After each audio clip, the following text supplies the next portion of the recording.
उसके बाद देखिए श्लोक नंबर 48 पे आइए। खादिन्य आत्मा मनो काल दिशस्त द्रव्य संग्रह। अब द्रव्य गणना बता रहे हैं।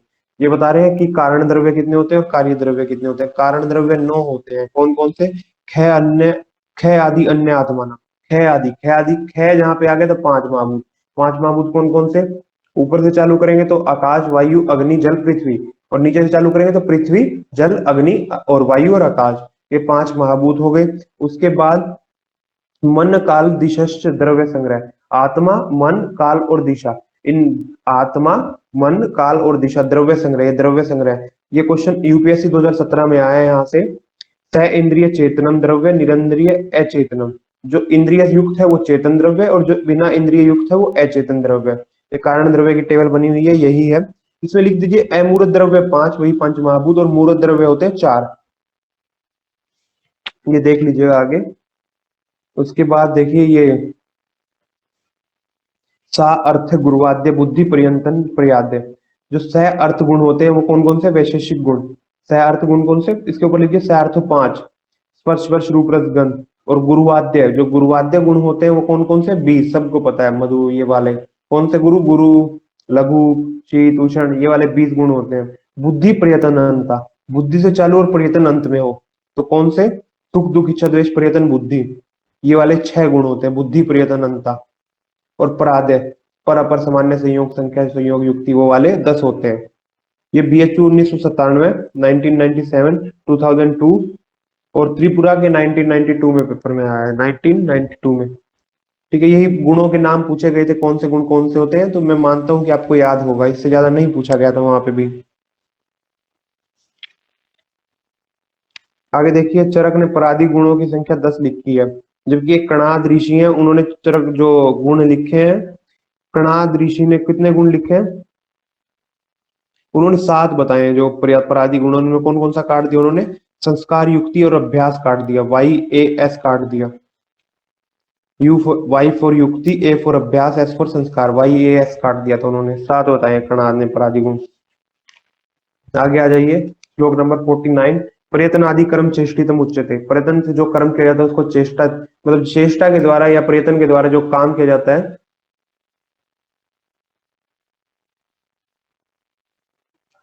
उसको कर्म कहते हैं। कर्म की परिभाषा है वाक प्रवृत्ति आदि। कर्म कौन से होते हैं? वाक प्रवृत्ति, बोलना आदि जो है वो कर्म है, वाक प्रवृत्ति आदि। समवाय का लक्षण मोस्ट इंपोर्टेंट, इस चैप्टर से क्वेश्चन आएगा ही आएगा, इसलिए अच्छे से पढ़ लीजिएगा। प्रयत्न आदि कर्म चेष्टितम उच्यते। आगे समवाय का लक्षण, समवाय अपृथक भावना। अपृथक मतलब जिसको दूर नहीं किया जा सकता उसको कहते हैं समवाय संबंध। भूम्य आदि नाम गुणम एतम स नित्यम यत्र ही द्रव्य तत्र नियते गुणम। जहां द्रव्य होगा वहां गुण जरूर रहेगा। जैसे पृथ्वी में गंध रहती है वैसे ही द्रव्य में गुण रहता है। इसका एग्जाम्पल है, देख लीजिएगा इसको। उसके बाद देखिए श्लोक नंबर, यत्र आश्रितम कर्म गुण कारणम समवाय यत्र द्रव्यम। ये द्रव्य की परिभाषा दे रहे हैं। यत्र आश्रितम, जिसके आश्रित हमेशा कर्म और गुण हमेशा आश्रित, कोई भी द्रव्य होगा, जैसे मदन फल लिया है उसका गुण और कर्म उसके आश्रित रहेंगे। लघु गुण है, गुरु गुण है, या कफ कर लेदा गुण है, कैसे गुण है उसके साथ रहेंगे। कर्म क्या है? वामक, ये हमेशा मदन फल में मौजूद रहेगा। इसलिए द्रव्य की परिभाषा में उन्होंने लिखा यत्र आश्रितम कर्म गुण कारणम समवाय यत्र द्रव्यम। उसके बाद रसादीनाम पंचभूतानाम यद आश्रम तद द्रव्यम, ये भाव प्रकाश का है, देख लीजिएगा इसको।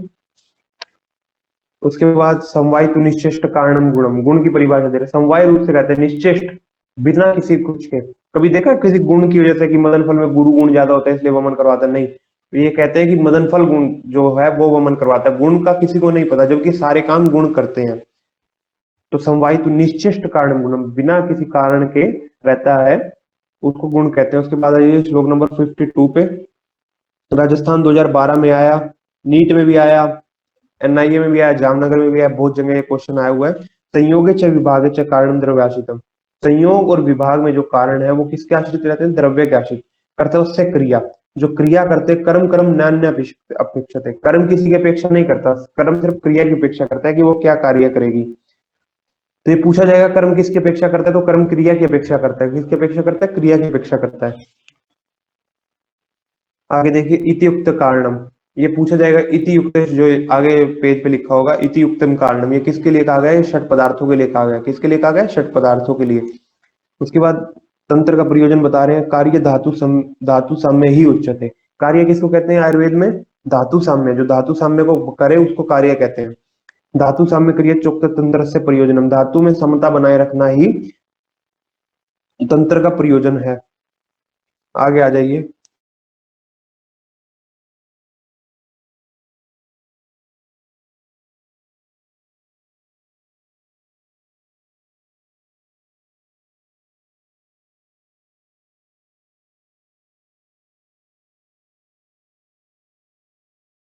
तो शरीर, शारीरिक और मानसिक।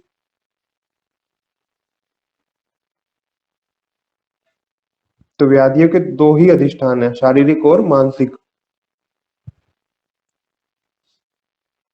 अगर इनका योग रहता है, सभी चीजों का योग बना रहेगा तो सुख की प्राप्ति होती है, और अयोग से दुख की प्राप्ति, दुख इजिकल टू व्याधि। उसके बाद श्लोक नंबर 46 में आइए। निर्विकार आत्मा के बारे में बता रहे हैं। निर्विकार परसव आत्मा सत्व भूत गुण इंद्रिय, सत्व गुण युक्त चैतन्य कारण नित्य दृष्टि पश्यंती ही क्रिया। इस दृष्टा को हाईलाइट कर दीजिए। उत्तराखंड 2013 और 2015 में ये पूरा श्लोक दिया, बस बीच में दृष्टा वर्ड था, इसकी जगह dash dash dash dash dash थे। तो निर्विकार है परसव आत्मा, सत्व भूत गुण इंद्रिय, सत्व गुण युक्त चैतन्य कारण, चैतन्य कारण है, नित्य दृष्टि पश्यंती ही क्रिया, जब देखा जाता है ऐसा। आत्मा नित्य है, इसको भी हाईलाइट कीजिए, आत्मा क्या है, नित्य है। इसके बाद ये देखिए श्लोक नंबर 57 पे, वायु पित्त कफ चोक्त शरीर दोष संग्रह। यूपीएससी 2017 में, आरपीएससी 2011 में आया ये। मानस पुनर्दिष्ट रजस्तम, अगर मानसिक दोष पूछे जाए तो दो होते हैं, और अगर खाली दोष पूछा जाए जब भी दो होते हैं, शारीरिक और मानसिक। आपसे उसके बाद में पूछा जाएगा कि शारीरिक दोष कितने होते हैं, मानसिक दोष कितने होते हैं। अगर ये पूछा जाए ना खाली दोष कितने होते हैं, दोष दो ही होते हैं, शारीरिक और मानसिक। उसके बाद देखिए इसमें देखो दोष संग्रह लिखा हुआ है, अगर देखो सुश्रुत होता तो लिखता वात पित्त कफ देह संभव हेतु। सुश्रुत सूत्र 21वें का दूसरा श्लोक है ये। उसके बाद वाग्भट होता तो त्रय दोषो समासतम, समासत करके आता अष्टांग संग्रह का फर्स्ट का 6 श्लोक है। तो उसके बाद देखिए श्लोक नंबर 58, प्रशाम्यते औषध पूर्वम देव युक्ति प्राश्य। जो औषधि होती है वो देव प्राश्य और युक्ति प्राश्य, जो शारीरिक योग है उनके लिए होते हैं। और जो मानस की होती है उसमें लिखो ज्ञान विज्ञान धैर्य स्मृति समाधि भी। और जबकि जो वाग्भट है वो कहते हैं धी धैर्य आत्मा आदि विज्ञानम, और जो सुश्रुत है वो कहते हैं मनसा शब्द अरिष्टो वरद सुखावहम, ये मानस रोगों की चिकित्सा बताते हैं।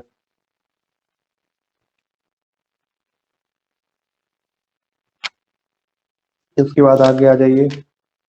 लुक्स लघु शीत, ये गुण पढ़ लेना थोड़े थोड़े से, इतने इंपॉर्टेंट नहीं है। ये इंपॉर्टेंट है, श्लोक नंबर इस पे आई है। रसनार्थो रसस्तस्य द्रव्य मापम क्षितिज तथा। उत्तराखंड 2015 में आया, नीट में क्वेश्चन आया यहाँ से। श्लोक नंबर 64, रसनार्थो रसस्तस्य, जिस जिह्वा के द्वारा जिसको ग्रहण किया जाता है उसको रस कहते हैं। द्रव्यम आपम क्षितिज तथा, जो द्रव्य बना है, जो रस बना है वो आपम क्षितिज तथा। आपम मतलब जल और क्षितिज का मतलब पृथ्वी। तो जो किसी भी रस का बनने के कारण दो वो है, अभिव्यक्ति जो किसी भी रस की होती है वो दो कारणों से होती है, जल और पृथ्वी महाभूत के कारण से। और जो द्रव्य की जो या रस की योनि होती है जल। और देखो निवृत्ति च विशेष, अब विशेष रूप से कोई मीठा है कोई तीखा है, ऐसा क्यों है। जो विशेषम प्रत्यस्य खादस्य त्रय, जो बाकी के तीन महाभूत हैं उनकी महाभूत की अधिकता कम के हिसाब से खादस्य त्रय, आगे के जो मतलब तीन महाभूत है उनकी वजह से और रस बनते हैं। कौन कौन से रस बनते हैं, 6 रस बनते हैं, मधुरम लवण कटु तीक्त कषाय, अगले श्लोक में लिखा हुआ है। आगे देखिए श्लोक नंबर 68, किंचित दोष प्रशनम किंचित धातु प्रदूषणम स्वस्थरितम। जो द्रव्य के भेद प्रभाव भेद से तीन होते हैं, कुछ दोषों का शमन करने वाले, कुछ धातु का दूषण करने वाले, कुछ स्वस्थरितम। और ऐसे ही भागवत कहते हैं शमन कोपन और स्वस्थ हित। उसके बाद तत्र पुण्यविदम जांगम ओद्भिम पार्थिव, ये छोड़ दीजिए इसको। इस पे आ जाइए श्लोक नंबर 72 73। देखिए यहाँ क्या लिखा हुआ है, ये यहाँ से क्वेश्चन आता है, नीट 2018 में क्वेश्चन आया है यहाँ से। उद्भिदम च चतुर्विधम, उद्भिद जो होते हैं वो 4 प्रकार के होते हैं, वनस्पति विरुद्ध वनस्पत्य और औषध। फले वनस्पति, जिसपे फल फल लगते हैं उसको कहते हैं वनस्पति। मतलब जैसे आपने देखा है, जैसे गूलर का पेड़ हो या जो वट का पेड़ होता है, या इन पे कभी फूल देखे हैं आपने, नहीं देखे ना, तो इसको कहते हैं वनस्पति। वानस्पत्य किसको कहते हैं, जिसपे फल फूल दोनों लगते हैं उसको कहते हैं वानस्पत्य। उसके बाद औषध पाकंते, औषध फल पाकंत जो नष्ट हो जाए उसको कहते हैं औषध। प्रतान विरुद्धम समृतम, और जो प्रतान होती है मतलब जो चढ़ने वाली होती है उसको कहते हैं विरुद्ध। उसके बाद देखिए मूलिनी षोडश होती है, फलिनी, ये देखो मूलनी, देखो मूल होती है जो 16 होंगी, फल जो ज्यादा होते हैं इसलिए 19 होते हैं, इनका नाम देख लीजिएगा। मूलनी कौन सी है, फलिनी कौन सी है, और क्या क्या काम करती हैं। ठीक है, ये इंपॉर्टेंट है, थोड़ा सा पढ़िए इसको, भी टाइम बहुत कम है क्योंकि 10 चैप्टर करने हैं आज, इसलिए आगे मैं बता रहा हूँ क्या क्या क्रैश कोर्स में यही बता रहा हूँ मैं, क्या क्या चल रहा है, क्या क्या पढ़ना है वो पढ़ लीजिएगा। आगे देखिए कुल मिला के लिखा हुआ है, ये देख लीजिएगा यहाँ पे। आगे देखिए पांचों नमक, 5 लवण होते हैं, पांचों नमक। ये कपिंजल न्याय है कि एक का नाम लेंगे तो सारे के सारे का नाम लेना पड़ेगा। अगर लवणों लिखा है तो पांचों लवण डालने पड़ेंगे उस चीज के अंदर। 8 टाइप के मूत्र होते हैं।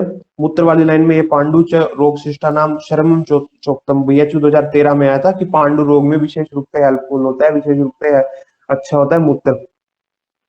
और श्लेष्मा का शमन करता है, मारुत का अनुलोमन करता है, और पित्त को अधोभाग से नीचे निकालता है। ये इंपॉर्टेंट है, लाइन भी पढ़ लीजिएगा। ये आवी मूत्र क्या क्या कौन सा काम आता है ये पढ़िए, ये इंपॉर्टेंट है, ये वाला यहाँ से क्वेश्चन आ जाता है एक तो बात। आगे सर्व प्राण भरता नाम, ये दुग्ध के बारे में है, दुग्ध के बारे में देख लीजिएगा। आगे शोधन वृक्ष है, 6 शोधन वृक्ष कौन कौन से, अर्क, अश्वंतक, स्नूही और पुतीक। देखिए पुतीक लिखा हुआ है, पुतीक है तो पुतीक के अंदर ही है, पै से पुतीक, ती से तीक्ष्ण, जो ती है इससे हो जाएगा आपका तिलवक, और जो कै है इससे हो जाएगा कृष्णगंधा। तो पुतीक के नाम में ही आंसर छुपा हुआ है। तो ये देखिए ये बीएचयू 2017 में पूछे गए थे शोधन वृक्ष। आगे इस चैप्टर में नहीं है कुछ भी, एक इसमें आ जाइए सीधा श्लोक 124 में, पुरुषम पुरुषम विक्षे, कि आयुर्वेद में सबकी ट्रीटमेंट अलग अलग होती है, तो पुरुषम पुरुषम विक्षे। और एक पुरुषम पुरुषम प्रति आएगा, ये स्नेह अध्याय में आएगा 13वें चैप्टर में, यहीं पे लिख दीजिए पुरुषम पुरुषम प्रति, ये स्नेह अध्याय में आएगा। यथाविषम, यथा ये छोड़ दीजिए, कभी पेपर में नहीं आता ये यथाविषम।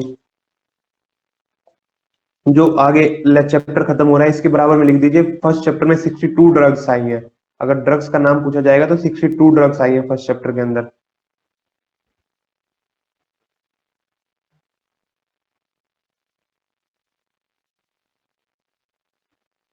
समझ में आ रहा है कुछ, फर्स्ट चैप्टर हो गया है, मतलब अच्छा लगा एक मतलब रिवाइज करके।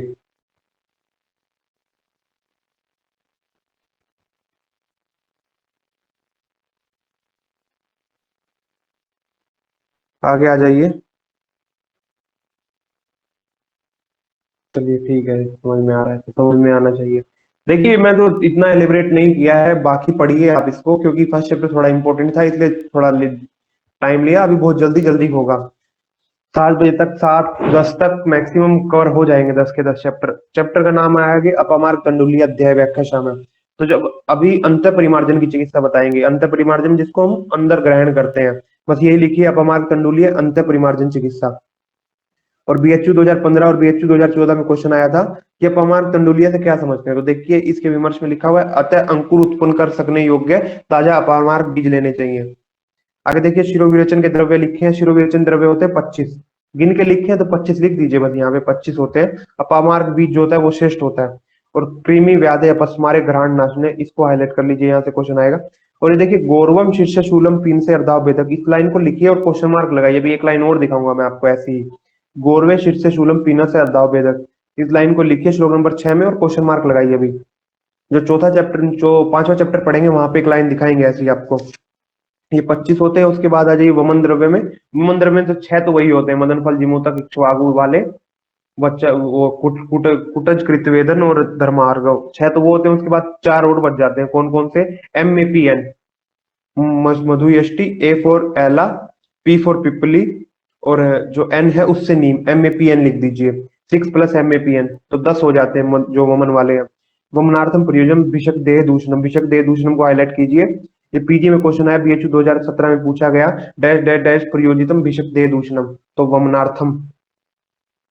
उसके बाद आगे देखिए विरेचन की बात आती है, तो विरेचन में 17 ड्रग होती है, 17। और पक्वाश्य दोषम विरकार्थम, इसको हाईलाइट कर दीजिए, पक्वाश्य में दोषों को निकालने के लिए विरेचन का यूज होता है। उसके बाद आस्थापन बस्ती, आस्थापन बस्ती के अंदर लिख दीजिए दशमूल प्लस 5 लवण प्लस स्नेह।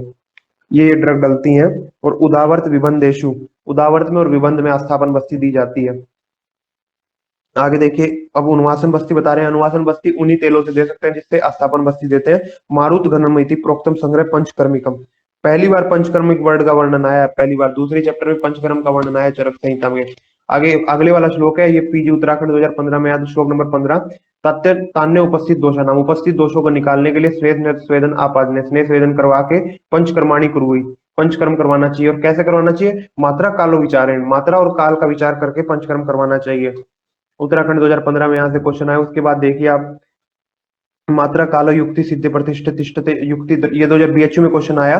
ये कहते हैं मात्रा काल बहुत इंपॉर्टेंट होता है, और उसकी जो किसी भी कल्पना देखिए हिंदी पढ़िए, इसकी किसी भी औषध कोई युक्ति उसकी मात्रा काल पर निर्भर करती है।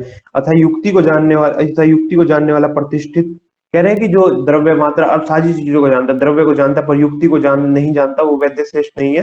श्रेष्ठ वैद्य वही है जो युक्ति को जानता है या मात्रा काल की युक्ति लगा सकता है। आगे 28 यवागु दिए हैं। 28 यवागु से एक आध क्वेश्चन आ जाता है। 28 के 28 पढ़ लीजिएगा यवागु। जैसे ये स, श्लोक नंबर 19 पे आइए, इसमें छोटा सा लिख के छोड़ दिया, स वाते पंचमूलिक है। अगर वातज जो अतिसार होता है तो पंचमूलिक साथ ये वागु देना चाहिए, नहीं 2005 में और 2017 में 2 बार यहाँ से क्वेश्चन आया है। आगे देख लीजिएगा ये वागु, ये सारे के सारे।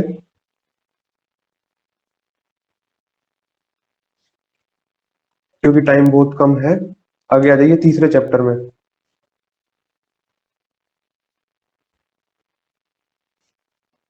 यवागु से क्वेश्चन आता है पर इतना रेयरली है, क्योंकि कभी ज्यादा क्वेश्चन नहीं आए हैं। आप गोविंद पारिक भी उठा के देखेंगे, वहां पे भी देखिए ज्यादा क्वेश्चन नहीं मिले यवागु से, तो इसलिए देख लीजिएगा एक बार, देख के जरूर जाने पर। वही 2-3 आते रहते हैं, कृष्णीय यवागु कौन से, ऐसा करके बस।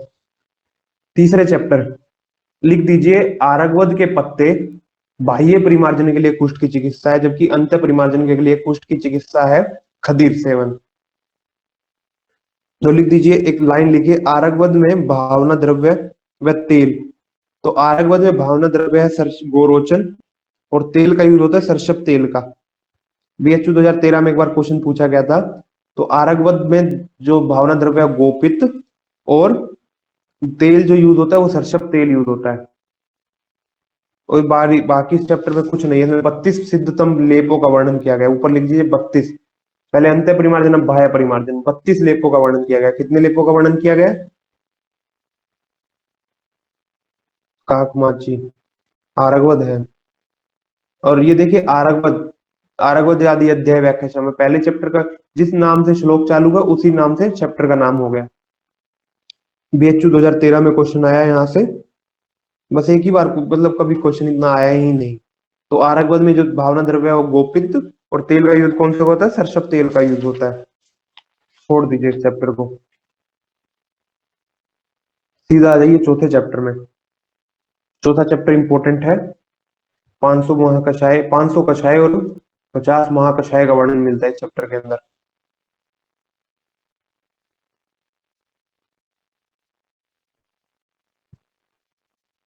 ये खलु षड विरेचनम सतीश भवानी, 600 विरेचन योगों के बारे में बताएंगे इसमें आप।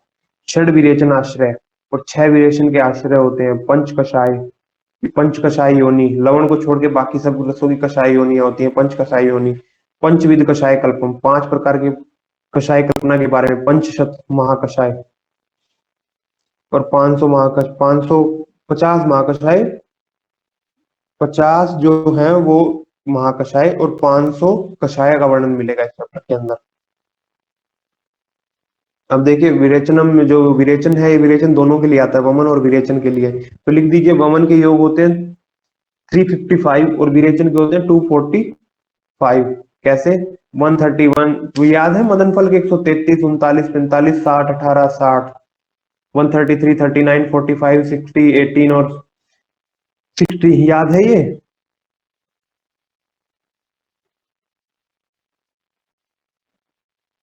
सही है, अच्छे से याद है। ऐसे ही उसके होते हैं श्यामा त्रिवर, चतुरंगुल, तिलवक, सुधा और सतला शंखनी और दंती दरवंती।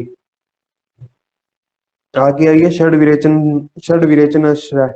आश्रय पे आ जाइए, आश्रय कौन कौन से हैं।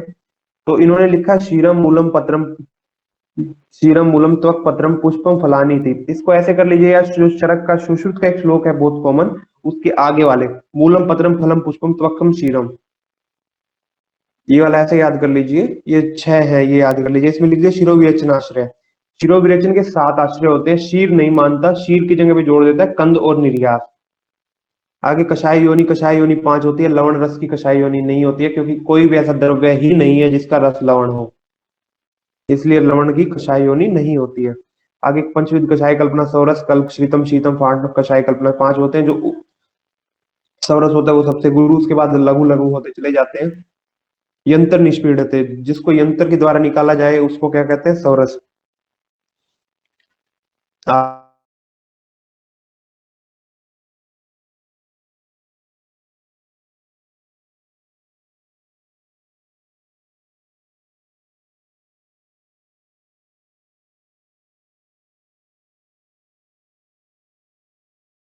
नहीं माना चूर्ण को।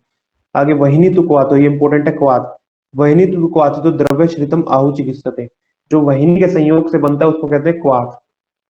उसके बाद ये एनआईए बीएचयू दोनों में आया, 2002 में और 2003 में, दोनों बार लगातार आया। शीत कषाय कल्पना मोस्ट इंपोर्टेंट है, श्लोक देके पूछा जाएगा कौन सी कल्पना है।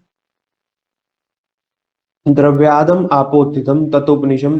रात को अगर निशी वर्ड आ जाए ना, निशी का मतलब है रात को, गर्म नहीं करना है, रात को भिगो के छोड़ देना है। जहां पे निशी का वर्णन आ जाए वहां पे शीत कल्पना जाएगी। आपको सिर्फ एक वर्ड से पूरा आंसर निकालना होता है वहां पे जाके पेपर के अंदर। द्रव्य आपोतित तोय तत्वपनिषि संचितम।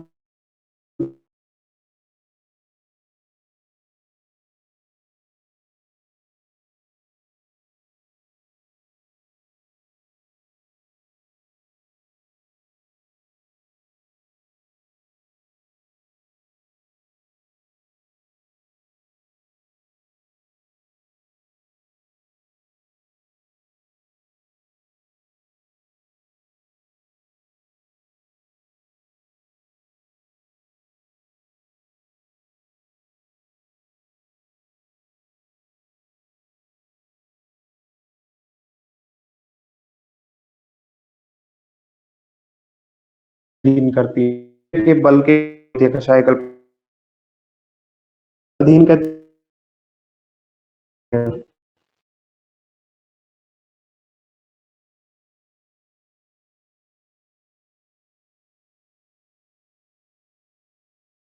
क्वेश्चन पूछा गया कि महाकषाय कितने हैं, तो महाकषाय जो है वो 50 होते हैं, और खाली कषाय की बात की जाए तो वो 500 होते हैं। ठीक है।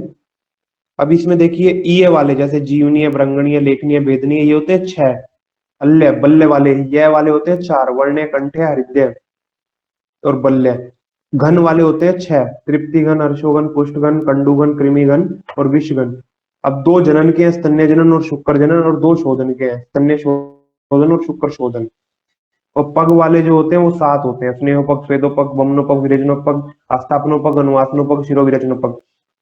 छर्दी निग्रहण वाले, जो निग्रहण वाले होते हैं वो 3 होते हैं ना। ये 2013 में यही पूछा गया कि निग्रहण वाले महाकषाय कितने हैं, तो निग्रहण वाले महाकषाय 3 है। कौन कौन से, छर्दी निग्रहण, तृष्णा निग्रहण और हिक्का निग्रहण। उसके बाद संग्रहणीय जो है वो 2 है, पुरी संग्रहणीय और मूत्र संग्रहणीय, पुरी विरंजनीय और मूत्र विरंजनीय। और देखिए मूत्र विरेचनीय भी एक महाकषाय होता है, जबकि आप बताइए पुरुष विरेचनीय क्यों नहीं लिखा। इसलिए नहीं लिखा क्योंकि विरेचनोपग दे दिया है, इसलिए पुरुष विरेचन नहीं लिखा है। खर वाले 5 होते हैं, कासर श्वासर शोथ ऐसे। अब परशमन वाले भी 5 होते हैं, दाह परशमन शीत परशमन उदर परशमन। उदर परशमन को पहले ही हाईलाइट कर दीजिए, जो अर्जुन होता है वो उदर परशमन के अंदर आता है, क्योंकि अर्जुन हृदय नहीं हो, अर्जुन को हृदय महाकषाय के अंदर नहीं रखा गया, इसलिए अर्जुन जो है वो उदर परशमन में आता है। ये सबसे इंपॉर्टेंट क्वेश्चन है इसका, इस चैप्टर का। आगे स्थापन वाले 5 होते हैं, बीएचयू 2012 में पूछा गया स्थापन वाले महाकषाय कितने हैं, तो 5 होते हैं। कौन कौन से, शोण स्थापन, वेदना स्थापन, संज्ञा स्थापन, प्रजा स्थापन और व्यय स्थापन। उसके बाद कषाय देखते हैं, जीवक ऋषभक मेधा मामेधा, सबको पता है ये जीवनीय महाकषाय होता है।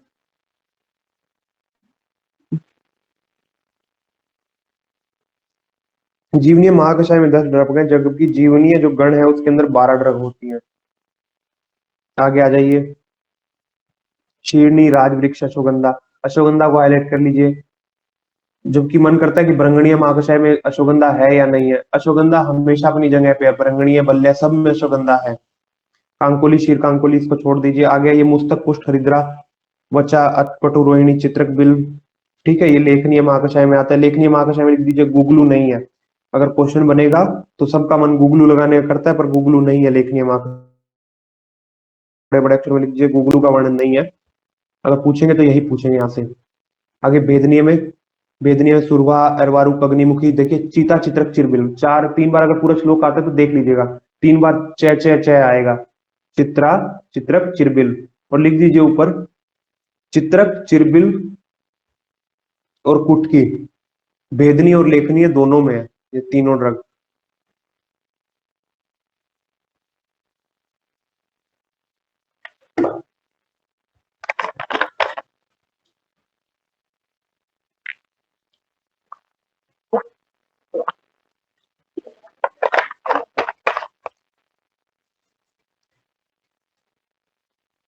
इसके बाद आगे आ जाइए। देखिए आगे आता है मधुपर्णी, प्रश्नपर्णी। इसमें समंगा, मोचरस हाईलाइट कर दीजिए एक बार। समंगा और मोचरस, ये संधानीय में भी है दोनों ड्रग, और पुरीष संग्रहणीय में भी है दोनों ड्रग। ऐसे ही समंगा, मोचरस साथ में ही आता है। दीपनीय महाकषाय, इसमें अमलवेतस, बल्लातक, अस्थि और हिंगू निर्यात, इन 3 चीजों को हाईलाइट कर लीजिए। बाकी बताता हूँ क्यों 3 चीजें हाईलाइट करवाई, अब आगे पढ़ाऊंगा जब। उसके बाद आ जाइए श्लोक नंबर 7 में, बल्य महाकषाय। इंद्रिय, ऋषि प्रभव। इंद्रिय से एक महाकषाय चालू और होता है। कौन सा इंद्रिय से महाकषाय चालू होता है एक और? बताओ, किसी को पता है? एक महाकषाय और चालू होता है इंद्रिय से। यही है, जब पूछा जाएगा तो स्टार्टिंग के नाम से ही पूछा जाता है। आपको एक बार स्टार्टिंग का नाम पता होना चाहिए, बाकी महाकषाय बता देंगे। प्रजास्थापन, ठीक है, प्रजास्थापन महाकषाय चालू होता है, सही है, प्रजास्थापन महाकषाय। ऋषि प्रोक्ता, देखो बल्ले में ऋषि प्रोक्ता, अश्वगंधा दोनों है। स्तावरी और अश्वगंधा। अश्वगंधा इंपोर्टेंट है, अश्वगंधा बार, अश्वगंधा जहां होना चाहिए वहां है। बल्ले वल्ले सब में अश्वगंधा, ये नहीं है, अश्वगंधा अपनी जिस स्थान पे होना चाहिए। वर्ण महाकषाय, वर्ण महाकषाय में देखिए चंदन, पद्मक, ऐसे उसी मधुक लिखा हुआ है, मजिष्टा, सारिवा छोड़ दीजिए। इस पे नीचे लिख दीजिए हरिद्रा और दारू हरिद्रा नहीं है सबका। जबकि हल्दी जो होती है वो वर्णे होनी चाहिए, पर वर्णे नहीं है, हरिद्रा और दारू हरिद्रा नहीं है।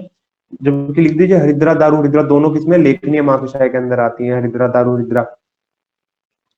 तो उसके बाद सारिवा, इक्ष, मूल, ये कंठे होते। केट्टे लिखा हुआ, केट्टे कहते हैं काय फल को। ये थोड़ा अजीब लगता है, बाकी सब ड्रग कंठे होती ही हैं। आगे हृदय मार्ग,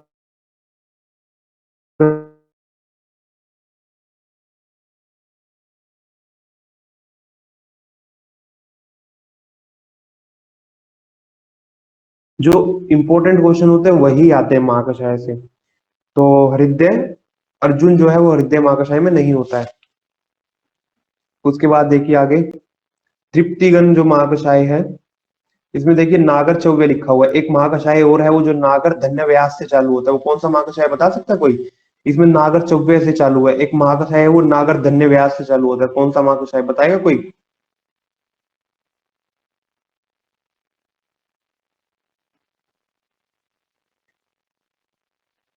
लिख दीजिए तृष्णा निग्रहण।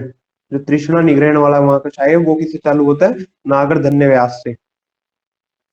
उसके बाद आगे देखिए अर्शोगण में, अर्शोगण में लिख दीजिए बल्लातक और सूरण नहीं है। जबकि बल्लातक को जो सुश्रुत है बल्लातक श्रेष्ठ बताते हैं, किसमें? अर्श में। और सूरण को बताते हैं भाव प्रकाश श्रेष्ठ अर्श के लिए। पर दोनों ही नहीं है चरक की दशमानी में। उसके बाद आ जाइए कुष्ठ महागन में। देखिए कुष्ठ महागन में खदीर है, नीचे लिख दीजिए बाकुची नहीं है। चंदन और बाकुची नहीं है। और जो विडंग है वो लिख दीजिए विडंग कृमिघन और कुष्ठघन दोनों में आता है। और जो आरगवध है वो कुष्ठ में और कंडुगन दोनों में आता है।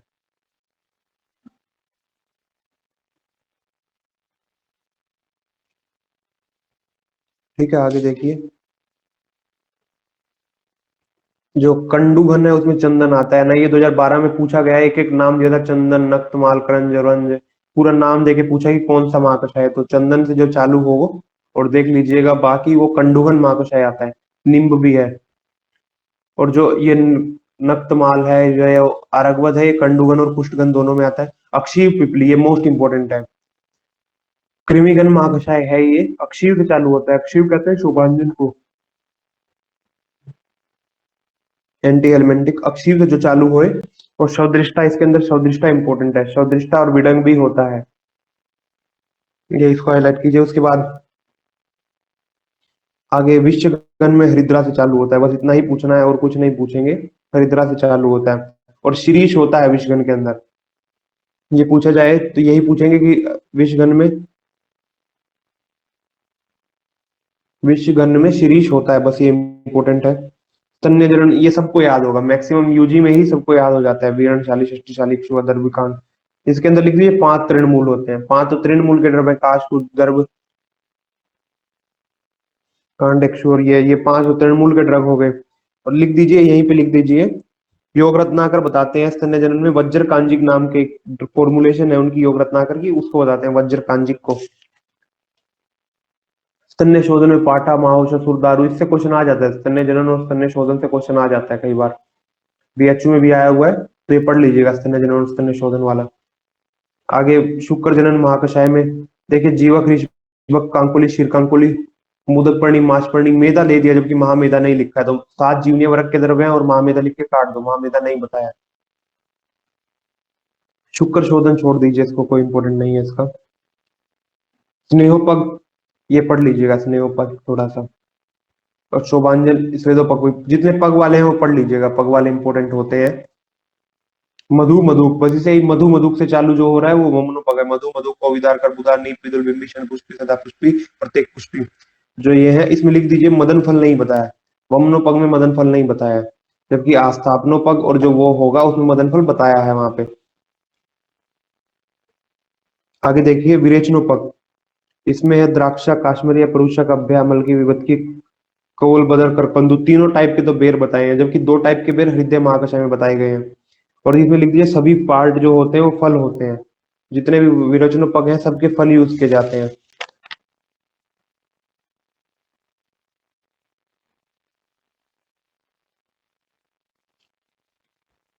देखिए आज तो अपनों पग में मदन फल बताया, यहीं पे लीजिए पाटला नहीं बताया।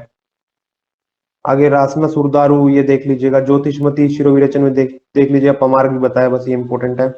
छर्दी निग्रहण में मृज लाजा को हाईलाइट कीजिए, मृज लाजा,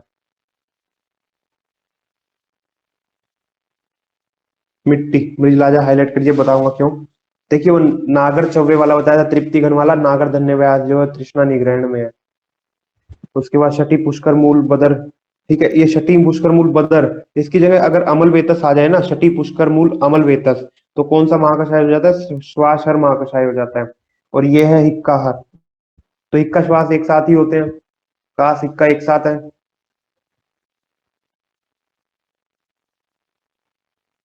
ठीक है, तो शटी पुष्कर मूल अमल वेतस आ जाए तो श्वासहर, और बदर आ जाए तो हिक्का। पुरुष संग्रहणीय छोड़ दीजिए, बस ये दांत की सवंगा मोच रस, ये देखिए दांत की सवंगा मोच, इनमें भी तो तीनों और यहाँ भी है। आगे देखिए, आगे देखिए क्या लिखा हुआ है, पुरुष विरंजनीय छोड़ दीजिए, इसमें पुरुष विरंजनीय में भ्रष्ट मृत को हाईलाइट कीजिए, भ्रष्ट मृत, भुनी हुई मिट्टी। मूत्र संग्रहणीय जम्बू आम्बर प्लक्ष वटम, इसको हाईलाइट कर लीजिए, बीएचयू 2017 में पूछा गया था ये, कि जामुन, आम और प्लक्ष और बरगद, देखिए सब कषाय रस वाले हैं। और जब सुश्रुत संहिता पढ़ते हैं तो वो कहते हैं कषाय रस जो होता है वो बस्ती के अंदर जाके शोषण कर लेता है, रक्त आदि जो होता है पस वगैरह बनी होती है उसका शोषण कर लेता है, इसलिए कषाय रस का वर्णन किया गया है। आगे मूत्र विरंजनीय इक्षु नहीं होता है, मूत्र विरंजनीय में लिख दीजिए इक्षु नहीं होता है। और लिख दीजिए कमल के 7 भेदों का वर्णन किया गया है, कमल के 7 भेदों का वर्णन किया है इसमें। आगे देखिए, मूत्र विरंजनीय छोड़ दीजिए, पाषाण भेद जो पत्थर चटका होता है उसका यूज हुआ है इसमें। कासर में द्राक्षा अभ्य अमल की, इसको हाईलाइट कीजिए, द्राक्षा अभ्य अमल की। पिपली दुरालभा, दुरालभा से अपने आप पड़ जाएंगे। दुरालभा घृत किसका रोगाधिकार है बताओ, दुरालभा घृत का रोगाधिकार बताओ। लिखो कोई, चलो लिख देना आराम से। तो ये यूपीएससी 2002 में क्वेश्चन पूछा गया था, द्राक्षा अभ्य अमल की, ऐसे पूरा लिख के दिया। तो द्राक्षा से जो चालू हो रहा है वो कौन सा है, कासर महाकषाय है। उसके बाद शटी पुष्कर मूल अमल वेतस, देखो आ गया शटी पुष्कर मूल अमल वेतस, इसकी जगह बदर आ जाता तो बदर होता किसका, हिक्का में, और अमल वेतस आ जाता तो है वो उसके बाद शोथर में देखिए, शोथर जो है वो दशमूल का वर्णन किया है। यहीं पे लिख दीजिए, चरक ने दशमूल नहीं माना, उसने शोथर महाकषाय का वर्णन किया है। दशमूल का सारा दशमूल वाले कंटेंट है शोथर के, ये इंपॉर्टेंट है। जवाहर सारी बार शर्करा से चालू होता है। इसमें लिख दीजिए, गिलोय मुस्तक और चिरायता नहीं बताया। जो जवाहर महाकषाय है इसमें गिलोय मुस्तक और चिरायता नहीं बताया। राजक्षमा सही है, राजक्षमा रोगाधिकार है तुरल भागरित का। उसके बाद देखिए, द्राक्षा से एक और चालू हो रहा है, श्रम हर महाकषाय। और द्राक्षा से एक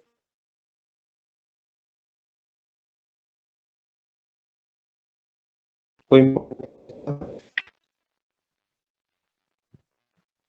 अगर छोड़ दिए परसमन, उदर परसमन में आ जाए।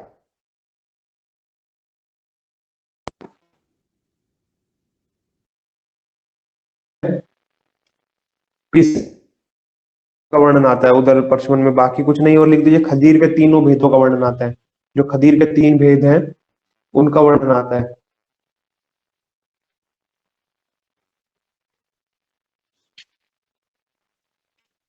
बाकी इसमें देख लीजिए, श्लोक नंबर 54 में जो है, ये 54 नंबर मार्क है, पिपली पिपली मूल चौबे चित्र श्रृंग और मरीच अजमोता अजगंध अजगरी और गंडीरा, इन तीनों को दीपनीय के साथ ड्रग सेम टू सेम है। तीन ड्रग चेंज होती है दीपनीय वाले से यहाँ पे बस। जो तीनों हाईलाइट करवाई थी वहां पे, बल्लातक और वगैरह वगैरह, हिंगू निर्यास, उनसे ये तीन ड्रग चेंज हो जाती हैं, अजगंध अजगीरा और गंडीरा। को वितार छोड़ दीजिए, मृत कपाल को हाईलाइट कीजिए श्लोक नंबर 46 के अंदर, मृत कपाल। आगे ऊपर लिख दीजिए, छर्दी निग्रहण में मृत लाजा काल का, और पुरीश व्यंजनीय में भ्रष्ट मृत का। तीन चीजें हैं, छर्दी निग्रहण में मृत लाजा का, सोने स्थापन मृत का, और पुरीश व्यंजनीय में भ्रष्ट मृत का वर्णन किया गया है।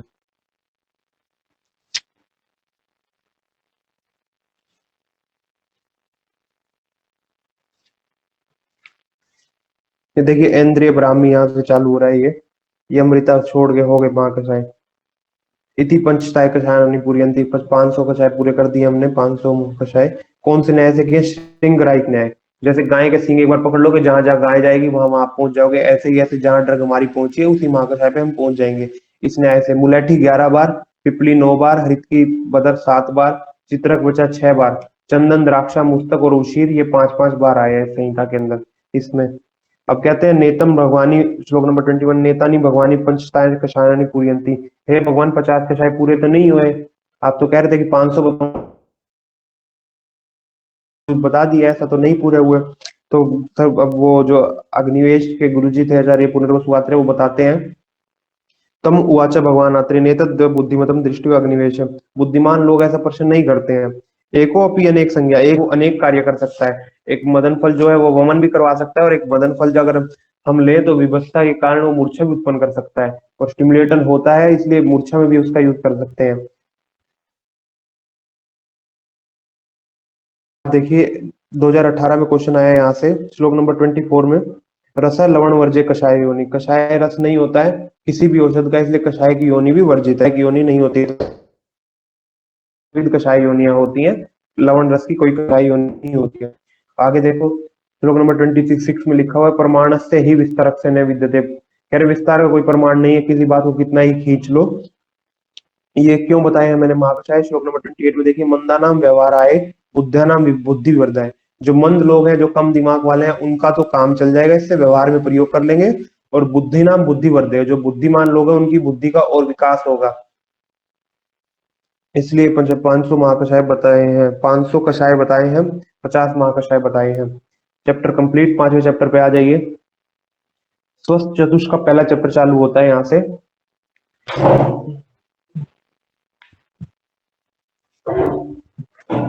थोड़ा तेज तेज करेंगे क्योंकि चैप्टर बड़ा जल्दी करना है ये।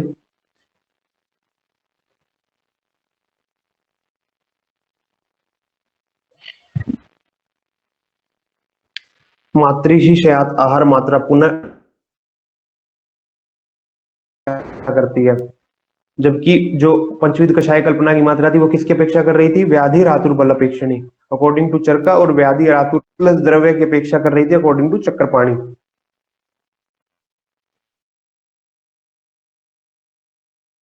के संबंध में चक्र अन्न पाई परिभाषा छोड़ दीजिए इसको। अब कह रहे हैं श्लोक नंबर 4 में यथा कालम जरा गच्छति। एक बार यथा काल जो समय पे पक जाए उतनी मात्रा लेनी चाहिए। एक बार यथा कालम जरा गच्छति यहाँ पे आया, एक बार विमान स्थान के फर्स्ट चैप्टर में आता है ये। उसके बाद आगे देखिए, अब ये बता रहे हैं कि लघु कौन से होते हैं। श्लोक नंबर 5 में साले षष्ठी मुदक लाभ पिंजर एंड सर्प ये लघु होते हैं स्वभाव से, और पिष्टि अक्षर ये गुरु होते हैं स्वभाव के कारण ही। उसके बाद देखिए लिखा हुआ है गुरु होता है कौन, लघु होता है, पढ़ लीजिएगा एक बार। जो वायु और अग्नि प्रधान होते हैं लघु द्रव्य, इसलिए वो अग्नि को ज्यादा दुखी नहीं करते, अग्नि में दिक्कत नहीं करते हैं। जबकि वो जैसे ये वाले गुरु पृथ्वी और सोम गुण वाले होते हैं, वो अग्नि संदूषण, अग्नि को बुझाने वाले गुण के कारण होते हैं, इसलिए ज्यादा पदार्थ नहीं खाने चाहिए गुरु पदार्थ। आगे देखो लिखा हुआ है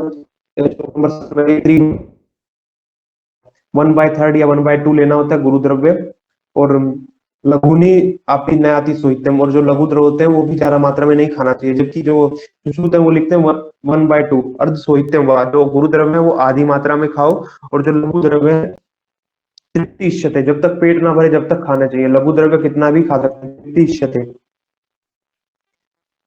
आगे देखिए, मात्रा पूर्वक भोजन के लाभ श्लोक नंबर 1 में बल वर्ण सुख आयुषम, इसको हाईलाइट कर दीजिए, बल वर्ण और सुख की प्राप्ति होती है।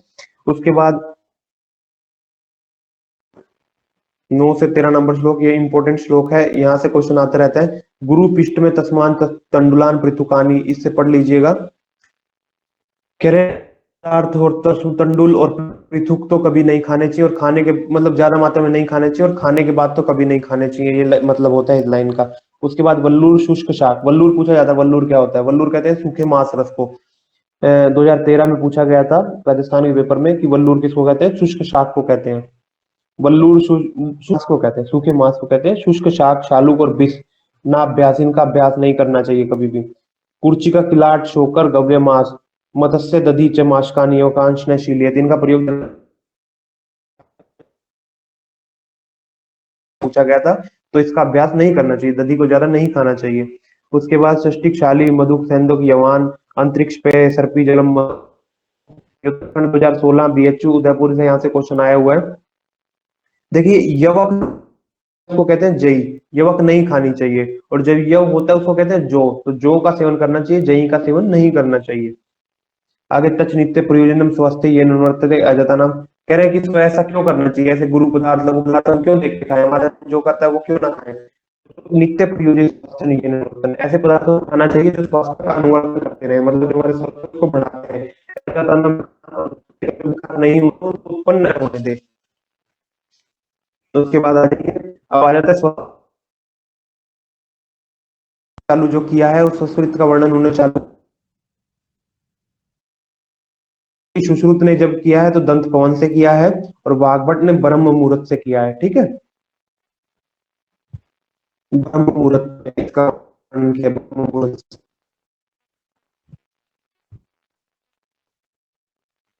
इसके बाद आगे लिख दीजिए चरण बताते हैं, व्यंजन से तो क्या प्रयोग करना चाहिए, रसायन का प्रयोग 7 रात्रि पे करना चाहिए। सुश्रुत जो है रसायन को श्रेष्ठ बताते हैं। अंजन खत्म, देखिए लिखा है सोविराजन नित्यम समक्षणम प्रयुज्येत, एनआईए 2000 में क्वेश्चन आया था, इसमें कौन सा अंजन उपयोग करना चाहिए, तो सोविराजन। पंचरात्रि अष्टरात्रि श्रावण रसायन, 5 के 8 रात्रि में श्रावण के लिए रसायन का उपयोग करना चाहिए। 5 के अंजन होते हैं जो रसोत्तम समुद्र बताए, टाइप का अंजन बताया भूदेव मुखर्जी, रस जल ने 6 टाइप का अंजन बताया, कुल अंजन और जोड़ दिया उसने। तो उसके बाद चक्षुष तेजो में उत्तराखंड लखनऊ के में 2013 और 15 चक्षु तेजो में, इसमें और इसका डर होता है श्लेष्मा से, तत्त श्लेष्मा कर्म कर्म दृष्टम प्रसादम, इसलिए दृष्टि के प्रसादन के लिए श्लेष्मा कर्म करते रहना चाहिए। यही क्वेश्चन पूछा जाएगा, इससे ज्यादा नहीं पूछते हैं कुछ भी। और दृष्टि नकुल ये छोड़ दीजिए, संशोधन छोड़ दीजिए। इसके बाद जब जो जहां आएगा आएगा बता देंगे वहां पे। ये धूमपानवर्ती का वर्णन कर रहे हैं, धूमपानवर्ती के आज तक यहाँ से कोई क्वेश्चन नहीं आया धूमपानवर्ती कैसे बनाए। उसके बाद एक बार पीएचडी 2018 में क्वेश्चन आया था अगरू के बारे में बस। ठीक, अगरू के बारे में पूछा गया था कि धूम्रपानवर्ती में अगरू होता है नहीं होता। एनआईए की पीएचडी में था स्वस्तिक के 2018 में पेपर में आया था, उसके बाद नहीं आया। उसके बाद सीधा श्लोक नंबर 27 पे आ जाइए आप। आई एम ऑडिबल, आवाज आ रही है? एक बार मैसेज डाल दीजिए, तो कोई दिक्कत हो तो बता दीजिएगा।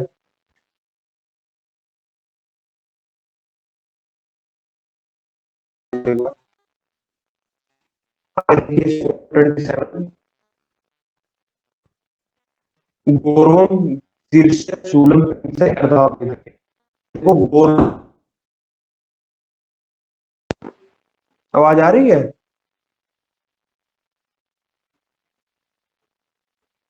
I am audible.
अब बताइए, अभी आ रही है आवाज?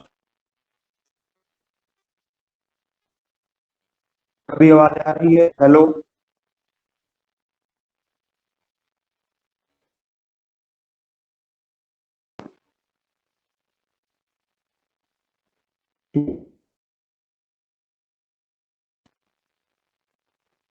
हेलो?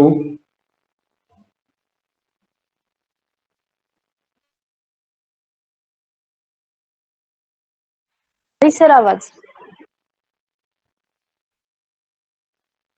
जब ज्यादा प्रॉब्लम हो तो बता दीजिएगा, ठीक है?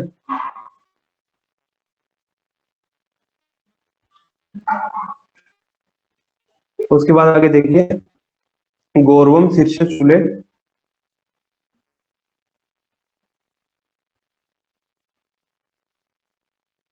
गौरवम शीर्षम शूलम। जब देखा था हमने शिरो विरेचन में, वहां गौरवे शीर्ष शूले अर्धाव भेद के ए की मात्रा थी ऊपर, दिख लीजिए। खालित्य पिंजरतम से केशानाम पत्नम तथा, इसको हाईलाइट कीजिए। और वात कफ के जितने व्याधि होती हैं वो धूमपान से ठीक हो जाती है। उसके बाद आइए कि धूमपान कितना पीना चाहिए, श्लोक नंबर 36 में। प्रायोगिक 2 बार से नहीं 1 बार, विरेचनिक 3 से 4 बार दिन में, इतनी बार पीना चाहिए। राजस्थान 2015 में क्वेश्चन आया, श्लोक नंबर 37। शुद्धि लघुत्तम शीर्ष समम, शुद्धि हो जाती है शीर्ष समम, और सिर में शरम मतलब सुख की प्राप्ति होती है, हल्का प्राप्त होता है। अति धूमपान के देखिए, बाधिर्य, अंधत्व, मुकत्वम, जो है अकाल धूमपान के लक्षण है। अकाल में धूमपान का पान करते हैं तो ये लक्षण होते हैं, बाधिर्य, अंधे और मुकत्वम। और अति धूमपान करते हैं तो उससे क्या होता है, रक्तपित्त और शिरोभ्रम उत्पन्न होता है। अकाले च पीतम धूमपानम कुर्याद उपद्रव, ये उपद्रव हो जाते हैं। उसके बाद आगे देखिए, इसकी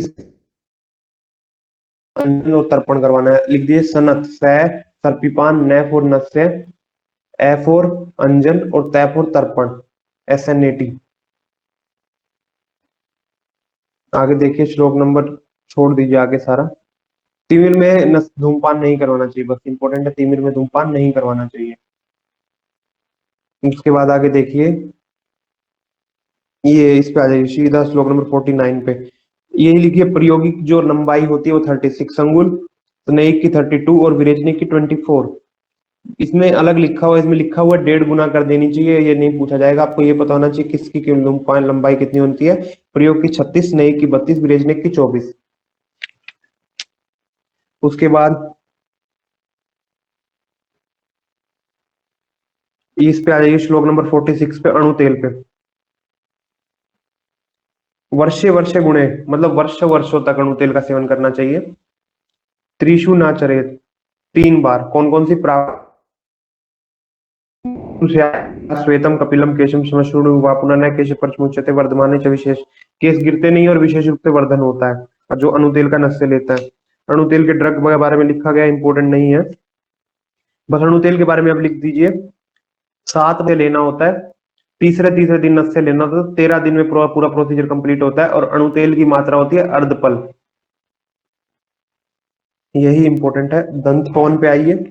अपोथिताग्रम दो काला कषाय कटु तिक्तकम। ठीक है, कषाय कटु तिक्त की होनी चाहिए। अपोथिताग्रम मतलब आगे से कड़ी नहीं होनी चाहिए। भाई दंत पवन दंत ऐसा करना चाहिए, छोड़ दीजिए इसको, दंत वंत को। आगे देखिए इसके बाद इसमें आइए श्लोक नंबर 77 में। कंकोल फल, पान के बारे में बता रहे हैं, पान कैसे खाना चाहिए। तो कंकोल, ये पूछा गया कि पान के लिए जो तांबुल है इसमें किसका फल कंकोल का कौन सा पार्ट यूज होता है। एक बार क्वेश्चन आया था यहाँ से 2013 में, एनआईए के 2013 के पेपर में आया था, कंकोल का फल और कर्पूर का निर्यास। इंपॉर्टेंट है, पूछ देख लीजिएगा। शनि गंडूष के लाभ में न च दंतम शैशयति दर्द मूला भवंती, दांत नहीं गिरते और दर्द मूल हो जाती है। ये देखिए आगे श्लोक नंबर इसमें लिखा हुआ है, सदा सिर पर तेल न खालित्यम न पालित्यम न चकेश प्रपंती। धूमपान और अणु तेल और केश, सिर पे तेल लगाने के, तीनों में केशों का वर्णन है, तीनों एक जगह लिख लीजिएगा। अब आवाज आ रही है ना सही से? बताइए बस। आगे आ जाइए। कान में तेल डालने से, श्लोक नंबर 68 में, मन्य हनुग्रह, इंपोर्टेंट, सीसीआरएस के पेपर में आया। मन्य हनुग्रह नहीं होता, मन्य स्तंभ और हनुस्तंभ नहीं होता, जो कान में तेल डालता रहता है उसमें मन्य ग्रह और हनुस्तंभ नहीं होता है। चौकतम बाधिर्यम स्यात् कर्ण तर्पणात्।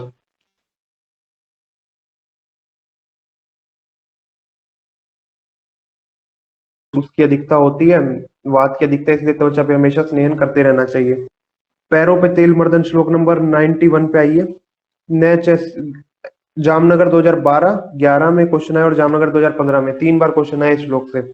न च स्याद् गृध्रसी वात पाद स्फूर्णम न च सिरा संकोच, सिरा स्नायु संकोच। ये पूछा था कि सिरा स्नायु में संकोच नहीं होता है। तेल मर्दन के क्या लाभ है? तो सिरा स्नायु में संकोच नहीं होता है। आगे देखिए, शरीर मार्जन, दुर्गंधे गौरवम तंद्रा, कंडु अरुम, स्वेद विभिस्सा अंति। विभिस्सा अंति को हाईलाइट कीजिए, 2013 में पूछा गया था। स्वेद और विभिस्सा अंति, स्वेदन को हटाने वाला कौन है? तो परिमार्जन मतलब स्पंजिंग बात। आवाज आ रही है? एक बार मैसेज टाइप कर दीजिए, आवाज आ रही है सबको? उसके बाद देखिए, पवित्रम वरिष्य आयुष्य, इसको पहली लाइन से हाईलाइट कर लीजिए, यही क्वेश्चन पूछा जाता है। वृश्यम आयुष्य, अब मैं समझ गया वो कैसे दिक्कत हो जाती है आवाज में। तो पवित्र वृश्यम आयुष्य को हाईलाइट कर लीजिए, ये इंपॉर्टेंट है। शरीर बल संधान स्नान ओजस कर्म परम। ठीक है, ये पूछा जाता है, स्नान ओजस कर्म परम, उत्तराखंड 2014 में, जामनगर 13 में, 15 में और 2008 में यहाँ से क्वेश्चन पूछा गया था स्नान के बारे में। आगे स्वच्छ वस्त्र धारण ने, इसमें श्रीमद परिषदम को हाईलाइट कीजिए। श्रीमद परिषदम, कि जब परिषद में बैठते हैं तो अच्छे लगते हैं, क्योंकि अच्छे कपड़े डाल के जाएंगे तो अच्छे लगेंगे। श्रीमद परिषदम। इसके बाद इसमें आइए रतन धारण में, इतने नहीं पूछा जाता, 2-4 चीजें पूछी जाती हैं बस। रतन धारण में ये श्रीमद वेद सूदनम, इसका मतलब होता है दुखों को दूर करने वाला, जो रतन धारण करते हैं उसके दुख दूर हो जाते हैं। श्रीमद सूदनम, दुखों को दूर करने वाला होते हैं रत्न धारण। मध्यम आयुष्य, पैरों पर मलमार्ग की शुद्धि, इसको हाईलाइट कीजिए। ये छोड़कर छोड़ दीजिए। जूते खड़ाऊ पहनने, चक्षुष्य को हाईलाइट कीजिए। और बल्य पराक्रम सुखम, ठीक है, इसको हाईलाइट कीजिए। अब ये बताइए, जूते पहनने से पराक्रम और बल सुख कैसे मिल सकता है? पहले जमाने में लोग जंगल में जाते थे, आपके पीछे शेर पड़ जाए, आपने चप्पल जूते नहीं पहने तो आपको देख के भागना पड़ेगा। पर आप जूते पहन के गए हैं अच्छे बढ़िया वाले, पीछे शेर पड़ जाए, कांटे वाटे नहीं देखने, तो पराक्रम बढ़ जाएगा आपका, भागने में आसानी होती है जूते पहनने से। आगे इति पर्सनम को हाईलाइट कीजिए, ये भी पीजी में आया हुआ 101 में। इति पर्सनम, इति पर्सनम मतलब जो आने वाले रोग हैं, छतरी लेके जाएंगे तो धूप को अगर लू वगैरह नहीं लगेगी तो आने वाले रोग नहीं होते हैं। दंड धारण में शत्रु नाम से निषूदनम, शत्रुओं के लिए दूषण करने वाला, निर्दूषण करने वाला है। औष्ठम वैगनम मतलब पावर बढ़ाने वाला, दंड धारण करना। ये रेफरेंस पूछते हैं 103 नंबर श्लोक का, नगरी नगर से रथ से रथी, जैसे नगर नगरी की सेवा करता है रथ, रथी जो होता है वो रथ की रक्षा करता है, ऐसे ही शरीर, आदमी को अपने शरीर की रक्षा करनी चाहिए। आगे व्युत्पत्ति, हाँ ये भी इंपॉर्टेंट है। जामनगर 2015 और उत्तराखंड 2015 में क्वेश्चन आया यहाँ से। वो बहुत संहिता से पूछते हैं, जामनगर उत्तराखंड वाले बहुत संहिताओं से पूछते हैं। वृत्ति उपाय निषेवनात्, वृत्ति के लिए वो उपाय का सेवन करना चाहिए। सेतु अधर्म विरोधी नाम, जो धर्म के विरोधी ना हो, मतलब ये नहीं है कि आप स्लोटर हाउस खोल लीजिए, ऐसा कर लीजिए, ये वृत्ति के उपाय नहीं हो सकते हैं। कैसा करना चाहिए? शम अध्ययनम च सुख में समश्रुतु, अध्ययन कीजिए तो इससे बड़ा कोई सुख का कारण हो ही नहीं सकता, ये वृत्ति के उपाय है। वृत्ति का उपाय कैसा होना चाहिए? धर्म विरोधी नहीं होना चाहिए। उसके बाद श्लोक नंबर 6 पे आ जाइए, नहीं चैप्टर नंबर 6। चैप्टर नंबर 6 जो है इसमें ऋतुचर्या का वर्णन किया गया है। बहुत फास्ट से होगा ये चैप्टर, क्योंकि ऋतुचर्या सब पढ़ चुके होते हैं बहुत बार।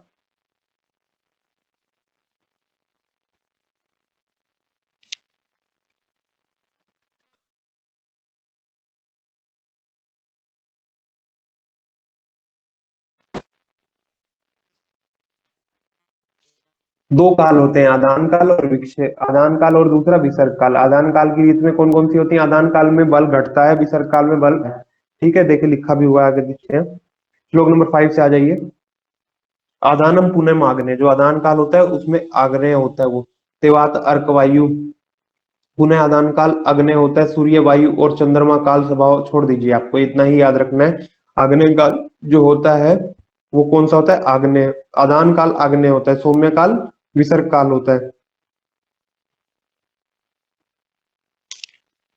आप सीधा इस पे आ जाइए, श्लोक नंबर 8 पे आइए, श्लोक नंबर 8 पे आ जाइए सीधा, 8वें नंबर श्लोक पे।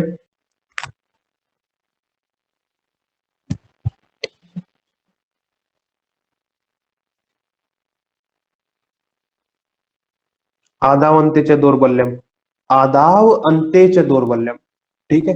एक के स्टार्टिंग में और एक के एंड में दौर्बल्य होता है, बल जो दौर्बल्य होता है। बताओ किसके एंड में सबसे दुर्बल होता है आदमी और किसके स्टार्टिंग में सबसे दुर्बल होता है? कौन कौन से महीने में दुर्बल होगा? एक का अंत होगा। आदान काल का अंत कहाँ पे? जब आदमी सबसे दुर्बल। आदान काल कहाँ? वर्षा, वसंत और ग्रीष्म, नहीं, शिशिर, वसंत, ग्रीष्म। तो ग्रीष्म, ठीक है। उसके बाद एक के स्टार्टिंग में, दूसरे की वर्षा, शरद और हेमंत। तो सबसे आदमी दौर्बल्य कब होता है? वर्षा ऋतु में और ग्रीष्म ऋतु में। तो आदाव अंत, एक स्टार्टिंग में च दौर्बल्यम, विसर्ग आदानाम निर्णाम, एक विसर्ग काल और एक आदान काल। आगे मध्यम मध्यम बले, दोनों ऋतुओं के मध्यम मध्यम में, जैसे वर्षा शरद हेमंत है तो शरद में, और उस तरफ कौन सा हो जाएगा? शिशिर, वसंत, ग्रीष्म। वसंत में मध्य बल होता है व्यक्ति का। और तब अंत्य श्रेष्ठ आग्रम, एक के स्टार्टिंग में और एक के अंत में श्रेष्ठ बल होता है। जैसे हेमंत में, हेमंत उसका आखिरी हो गया, और शिशिर इसका जो आग्नेय काल है इसका स्टार्टिंग हो जाएगा, आदान काल का पहला। तो ऐसा इसके स्टार्टिंग में सबसे ज्यादा बल होता है। जामनगर 2009 में क्वेश्चन पूछा गया था यहाँ से,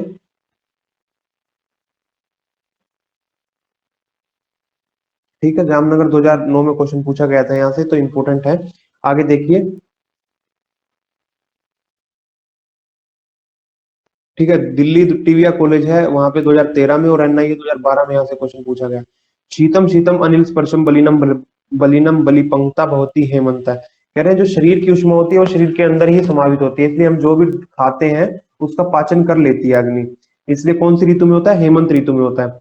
तो हेमंत ऋतु में अगर हम आहार रस का सेवन नहीं करेंगे तो जो अग्नि होती है वो रस धातु को जला देती है और धातु को जलाना चालू कर देती है। इसलिए ग्रीष्म ऋतु, मतलब जो हेमंत ऋतु है, वहां पे गुरु पदार्थ, पिष्ट में पदार्थों का सेवन किया जाता है। श्लोक नंबर 10 में देखिए, न लब स यदा नेदनम यस यस स यदा न ईंधनम युक्त लपते देहजम तथा, अगर शरीर को ईंधन की प्राप्ति नहीं होती है हेमंत ऋतु के अंदर, तो रसम हीनस्ते वायु शीतम शीतम प्रकोप्यति, और इसलिए रस की हीनस्ता, रस का क्षय होने लग जाता है और वायु प्रकोपित हो जाती है बहुत ज्यादा। आगे देखो, हेमंत ऋतु के गुण बता रहे हैं। हेमंत ऋतु का एक और नाम है तुषार, तुषार ऋतु। तो हेतु, हेमंत और तुषार। उसके बाद आगे लिखा हुआ है, तुषार तस्मात हेमंत स्निग्ध लवण रस खाने चाहिए। ओदक आनुक मास, सब गुरु पदार्थ। बक्षेद मदिरा सिधु मधु पीवे नर, छोड़ दीजिए, इतना इंपॉर्टेंट नहीं है। गोरख शिक्षु विकार वसा तेल, नवोदन, नवोदन इंपॉर्टेंट होता है, नवोदन। कभी भी नहीं कहा गया कि नया आहार खाओ। और ये क्वेश्चन आया डी, और डॉक्टर सर्वपल्ली राधाकृष्णन जो है जोधपुर में, वहां पे क्वेश्चन आया 2013 के अंदर। कि नव ओदन कौन सी ऋतु में खाने चाहिए, तो नव ओदन हेमंत ऋतु में खाने चाहिए, क्योंकि वही गुरु होते हैं। अब कोई नॉन वेजिटेरियन है तो देखिए गर्मी जो सर्दियां होती है वो लोग नॉन वेज ज्यादा खाना चालू कर देते हैं, नॉन वेज खाते हैं। अब कोई वेजिटेरियन है वो क्या खाए, तो उसको नया अन्न खाना चाहिए। नवोदन हेमंत से उष्णम चानुहीन्यते, और जितनी भी सारी चीजें उष्ण जल का पान करना चाहिए, सब चीजों में उष्ण जल का प्रयोग करना चाहिए। आगे दे मूर्धनी तेल हाईलाइट करो। पूछा गया था ये 2020 में, मूर्धनी तेल सिर पे तेल कब लगाना चाहिए, हेमंत ऋतु में। आपने देखा ना वो, अब टीवी भी देखते हैं तो सर्दियों में धूप में बैठ के सब सिर पे तेल लगाते हैं, तो कौन सी ऋतु में लगाना चाहिए, हेमंत ऋतु में। इंपॉर्टेंट, दोनों इंपॉर्टेंट है, श्वेत तो बहुत बार आ चुका है। कौन सी ऋतु में जंताक श्वेत लेना चाहिए, तो हेमंत ऋतु में। बजे गर्भगृह जो अंदर की तरफ घर होता है उसमें रहना चाहिए, गर्भगृह में रहना चाहिए। तो में आया था एक बार, जंताक श्वेत बीएचयू और महाराष्ट्र में आ चुका है। आगे इसमें इस लाइन में श्लोक नंबर 60 में देखिए, शयन प्रमदानाम पीनम विशाल स्तनम च उपस्तनम, छोड़ दीजिए इसको। प्रकामम च निशयन मैथुन शिशिर आगमने, ये इंपॉर्टेंट है कि जो शिशिर, जो हेमंत ऋतु और शिशिर ऋतु है उसमें मैथुन इच्छा अनुसार कर सकते हैं। ये पूछा जाता है एक दो बार, गोविंद पारिक सर की बुक में भी है। श्लोक नंबर 8 में, वर्जेद अनपानानी, वर्जेत क्या क्या वर्जन है, वर्जेद अनपानानी वातलानी लघुनी च, तल और लघु आहार नहीं खाने, परवाते मतलब सीधी हवा का झोंका नहीं लेना है, परवाते परमहिता आहार उदमंथ परमित, नपातुला नहीं खाना है, हेमंत ऋतु में जितना खा सकते हैं उतना नहीं खाना है, परमित आहार नहीं लेना है। उदमंथ उदमंथ का सेवन 2 ऋतु में नहीं करना होता है, एक हेमंत ऋतु में एक वर्षा ऋतु में। 2 ऋतु पर लिख दीजिए, हेमंत किस किस में नहीं करना होता है, एक हेमंत ऋतु में एक वर्षा ऋतु में। 2 ऋतुओं में उदमंथ का सेवन, उदमंथ होता है सत्तू, जल मिलाया हुआ सत्तू, तो 2 ऋतुओं में उदमंथ का सेवन नहीं करना चाहिए। आगे हेमंत शिशिर तुल्य, जो शिशिर होती है वो हेमंत के समान होती है, बस कुछ नहीं उसमें ठंड ज्यादा हो जाती है क्योंकि वहां पे वर्षा चालू हो जाती है। रोक्षम आदिनम शीतम मेघ मारुत वर्षजम, मेघ और मारुत के आने से वर्षा चालू हो जाती है, मतलब वर्षा चालू होने से ठंड ज्यादा हो जाती है, बाकी सब कुछ शिशिर के समान करना चाहिए। और एक लाइन ये इंपॉर्टेंट है, श्लोक नंबर 20 में, निवातम उष्णम तवाधिकम शिशिर ग्रह घृतम, ग्रह, तो और भी उष्ण स्थानों पे रहना चाहिए इस समय पे। उसके बाद आ जाइए शिशिर में क्या क्या वर्ज्य है, देखिए वहां तो कह दिया है वातलानी लघु, अब वात में रस बता दिए, वहां पे कह रहे थे वात को बढ़ाने वाली चीजें नहीं खानी चाहिए, यहाँ पे कुछ रसों का नाम बता दिया। रसों का नाम देखिए कौन कौन सा है, कटु तिक्त कषाय, वातलानी लघु नीचे, वर्देश शिशिर शीतलानी च, कटु तिक्त कषाय रसों का वर्णन नहीं नहीं खाना चाहिए शिशिर ऋतु में। उसके बाद वसंत ऋतु में आ जाइए, काया अग्नि बाधस्ते रोगस्तम, काया अग्नि बांधन हो जाती है क्योंकि जो कफ है वो पिघलने लगता है, इसलिए वो अग्नि को मंद कर देता है, इसलिए रोग होने के चांस रहते हैं। बहुत बार ये श्लोक आया हुआ है, ये पूरी लाइन देके पूछेंगे। काया अग्नि बाधस्ते रोगस्तम प्रकोपते बहुन, कौन सी ऋतु के लिए आया, तो कौन सी ऋतु के लिए आया है ये, यह है वसंत ऋतु के लिए। इस वसंत ऋतु का नाम होता है शीतांते, शीतांते, जब सन ठंड अंत हो जाती है, शीतांते। तस्मात वसंते कर्माणि वमनादि कार्य, इसलिए वसंत ऋतु में वमन आदि कर्म करवाना चाहिए। कौन सा कर्म करवाना चाहिए, वमन आदि कर्म करवाना चाहिए। वमन आदि कर्म इसमें, रक्त मोक्षण आदि कर्म जो है वो चला जाता है शरद ऋतु में। उसके बाद क्या क्या नहीं खाना चाहिए, गुरु अमल सुनिग्ध दिवा सोपन से वर्जित, दिवा सोपन नहीं करना चाहिए। राजस्थान के पेपर में डॉक्टर सर्वपल्ली राधाकृष्णन 2014 में जामनगर में यहाँ पे आया हुआ है, गुरु अमल लवण स्निग्ध मधुर पदार्थ नहीं खाने चाहिए, क्योंकि गुरु पदार्थ खाएंगे पहले ही कफ बढ़ रहा है और भी कफ बढ़ने लग जाएगा, स्निग्ध से वही कफ बढ़ेगा, मधुर से वही कफ बढ़ेगा, दिवा सोपन से वही कफ बढ़ेगा, सारे के सारे कफ बढ़ाने वाले हैं, तो इसलिए इनका सेवन नहीं करना चाहिए। आगे देखिए वसंत ऋतु में सेवनीय आहार, वसंत ऋतु में क्या क्या सेवन करना चाहिए। पिछली बार यहाँ से क्वेश्चन आया था 2020 में बागभट से, वहां पे श्रृंगवेर का जो जल होता है उसका पान करने का कहा है उन्होंने, श्रृंगवेर असुत ऐसा करके वर्णन आया बागभट में, उसका सेवन करना चाहिए। तो ये देखिए पवेद सिधु मधु मधु सुखम्बुनम, अब देखो जो सुखम्बुनम, ठंड चली गई है ना, गर्मी है, ऐसी ऋतु है, तो सुखम्बुनम, ना ज्यादा ठंडा ना ज्यादा गर्म, ऐसे पानी का कार्य करना चाहिए। वसंत अनुभव वशेषणी कानने चाहिए उनने, और जो कानन, जो यौवन स्त्रियां हैं उनके साथ कानन वन में, मतलब जो उपवन होता है उनमें घूमना चाहिए। उसके बाद आगे देखिए ग्रीष्म ऋतुचर्या, मूर्खे जगत स्नेह पिबते लवि, जो वो देखा ग्लूकोज का वो सिर से ऐसे पाइप निकलती है और सूरज जो भगवान होते हैं, सूर्य देवता होते हैं, वो ग्लूकोन डी ऐसे पी रहे होते हैं आदमी की एनर्जी, तो यही देखो आयुर्वेद का कॉपी किया, मयूर जगते स्नेह ग्रीष्म पिबते रवि, जो मयूर, जो जगत का स्नेह होता है उसका शोषण कौन करता है ग्रीष्म ऋतु में, उसका शोषण सूर्य भगवान करते हैं, इसलिए हमें क्या करना चाहिए, स्वादु शीत द्रव्य, वही स्वादु शीत और द्रव्य, स्वादु मीठे रस वाला, शीत ठंडा होना चाहिए और द्रव लिक्विड होना चाहिए। गर्मी में सभी यही तो कहते हैं ना, यही चीजें खानी चाहिए। इसको बोल लीजिए एसएसपी, स्वादु शीत द्रव्य, एसएसडी। शीतम स्निग्धम अनपान तदा हितम, शीतम शर्करा मंथ जल जंगल पक्षी पक्षी का मांस रस खाना चाहिए, इतना इंपॉर्टेंट नहीं है। ये इंपॉर्टेंट है, ये श्लोक नंबर 29। मध्यम अल्पम न वाप्यम अथवा सुबहुदकम, मध्य का पान नहीं करना चाहिए, और पीनी पड़े तो बहुत सारा पानी मिला के मध्य का पान करना चाहिए। लवण अमल कटुनी व्यायाम च आत्र मात्र वर्जित, और लवण अमल कटु पदार्थ नहीं खाने, व्यायाम च आत्र, जो व्यायाम है वो नहीं करना चाहिए। ठीक है, व्यायाम और भी आएगा, देखिए इसमें पर आतप लिख के काट दीजिए। गर्मी में हम आतप ऋतु, आतप बाहर जा सकते हैं धूप में। आगे जो वर्षा ऋतु आएगी और जो शरद ऋतु जो आएगी उसमें हम बाहर नहीं जा सकते। आगे देखो, इसमें श्लोक नंबर दिवा शीतलम, दिन में ठंडे गृह में रहो और रात में ठंडी जो चादर, जो छत होती है उसके ऊपर सोना चाहिए। मैथुन देवी नेत्रम नरु, ग्रीष्म काल में ऐसा सेवन नहीं करना चाहिए इसका। आगे श्लोक नंबर 33, त्रिपुरा और हैदराबाद के पेपर में आया हुआ है। आदान काले देह पक्ते बहुत ही दुर्बल, आप पूरी लाइन हाईलाइट करो। जामनगर, त्रिपुरा, हैदराबाद, 2011, 2015, यूपीएससी, उत्तराखंड, किसी में ऐसा नहीं है जहां से यहाँ से क्वेश्चन ना आया हो। आदान काल में देह दुर्बल हो गई है, बहुत ज्यादा दुर्बल हो गई है, अभी बल बढ़ना चालू होगा। स वर्षा वर्षा अग्नि बले क्षीणम, तो लिख दीजिए कौन होता है, तो लिख दीजिए वर्षा ऋतु में त्रिदोष का प्रकोप होता है। और टाइम पूछा जाए किस टाइम पे होता है, तो ये लिख दीजिए वर्षा ऋतु के संध्या में त्रिदोष का प्रकोप होता है। अब वर्षा ऋतु में क्या क्या नहीं करना चाहिए, इंपोर्टेंट है। उद्मंत नहीं खाना चाहिए, उद्मंत एक बार पहले भी आया, हेमंत ऋतु में उद्मंत का सेवन नहीं करना चाहिए।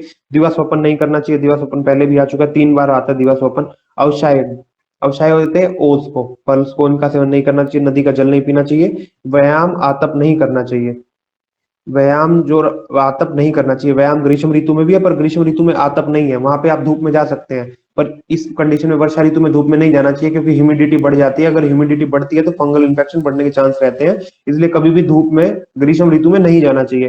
एक होती है ड्राई, जो ड्राई मौसम होता है उसमें कोई इन्फेक्शन नहीं होगा, पर यहाँ पे फंगल इन्फेक्शन होने के चांस रहते हैं, इसलिए नहीं जाना चाहिए। व्यायाम से आतर वर्जित, और व्यायाम अति मात्रा में नहीं करना चाहिए। उसके बाद आ जाइए क्या क्या करना चाहिए, इसमें इंपॉर्टेंट है सबसे पहले, ये इंपॉर्टेंट हाईलाइट कीजिए। पान भोजन संस्कार प्राय शूद्र अतन वितन भोजे, राजस्थान 2014 के पेपर में आए हैं, दिल्ली के 2014 के पेपर में आया, मिला के खाना चाहिए। ठीक है, अग्नि संरक्षकत्वा यो गोधूमशाली, छोड़ दीजिए इसको, इसको सारे को छोड़ दीजिए। लघु सुदंबर, छोटे और पतले हल्के कपड़े डालने चाहिए। उसके बाद आ जाइए शरद ऋतु में, पित्त प्राय शरद कुप्यंती, पित्त जो पित्त का प्रयोग होता है प्राय शरद में कुपित होता है, इसलिए क्या करना चाहिए, पित्त प्रशमन सेव्य, जो पित्त को शमन करने वाली चीजें उनका सेवन करना चाहिए। जैसे लाव कपिंजल, छोड़ दीजिए इसको। घनाते, घनाते मतलब पानम, विरेकम रक्त मोक्षण, तिक्त सर्पी का पान करवाना चाहिए, और विरेचन और रक्त मोक्षण करवाना चाहिए, ये कार्य करना चाहिए।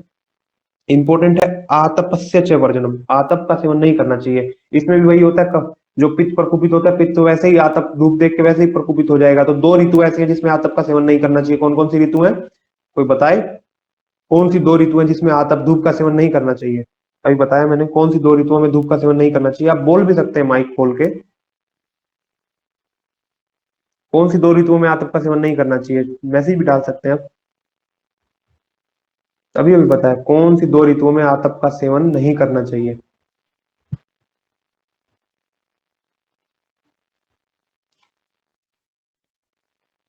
वर्षा एंड शरद, ठीक है, इन 2 ऋतुओं में आतप का सेवन नहीं करना चाहिए। और दिवस ओपन का, वर्षा वसंत शरद, तीन तीन ऋतुओं में दिवा सपन नहीं करना चाहिए, वर्षा ऋतु में, वसंत में और शरद में। आ गया जी, इनमें लिखा है, बाकी ग्रीष्म में कर सकते हैं, लिखा इनमें है बस। आगे देखिए, वसा तेलम श्याव ओदक अनुमाजरम शार दधी, इसको हाईलाइट करो, सारे पित्त को बढ़ाने वाले हैं। उत्तराखंड में 2015 में आया, सीसीआरएस के 2015 के पेपर में आया, बीएचयू के पेपर में आया, शार दधी दिवा स्वपन, जिसको हाईलाइट कर लीजिए, शार दधी दिवा स्वपन, इसका सेवन नहीं करना चाहिए। उसके बाद हंसोदक के बारे में बता रहे हैं, अगस्त्य तारे के उदय के बाद, ठीक है, निशी चंद्रांशु, दिन में जो सूर्य की तक किरणों से गर्म हुआ हो, रात्रि में जो ठंडा हुआ हो, कालेन पंकम निर्दोष है, अगस्त्यन, अगस्त्य तारे का उद्भव हो गया हो, शारद विमल सूची, अगस्त्य जो जल होता है वो शारद विमल सूची होता है। और इसको हंसोदक को जो हारित है और भाव प्रकाश है, इसको अंशुओदक कहते हैं। वाग्भट इसको अगस्त्योदक कहते हैं।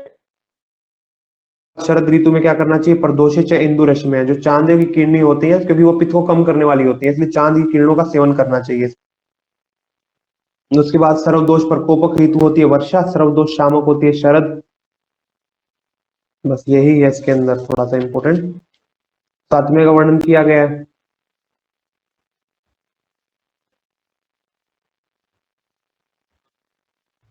चैप्टर हो गया खत्म। सातवें का वर्णन है तो सातवें आप तीन बताइएगा, परवर, अवर, मध्यम। ठीक है, ये तीन साथ में होते हैं, योग साथ में, वोक साथ में नहीं बताइएगा, ऐसा कोई रेफरेंस नहीं है। साथ में अगर पूछा जाए कितने होते हैं, साथ में चार, साथ में चार नहीं, साथ में तीन भी होते हैं। अगर साथ में चार लिखा हुआ है, ऋतु साथ में, वोक साथ में, देश साथ में, रोग साथ में, ये चार साथ में है। ठीक है, ये तो होते ही होते हैं। अगर आपसे खाली ये पूछा जाए साथ में कितने होते हैं, तो तीन बताइएगा, परवर, ओक, मध्य, परवम, अवर और मध्यम, ये भी साथ में होता है। ठीक है, ये भी मैं मानता हूँ चार साथ में लिखा हुआ है यहाँ पे, पर कहीं ये तो नहीं लिखा गया ना साथ में, वहां तीन साथ में के तीन भेद होते हैं, परवर और मध्यम। आगे आ जाइए, चैप्टर नंबर 7। समझ में आ रहा है? समझ में आ रहा है जो पढ़ाया जा रहा है, मतलब जो बताया जा रहा है, कुछ इंटरेस्टिंग अच्छा लग रहा है?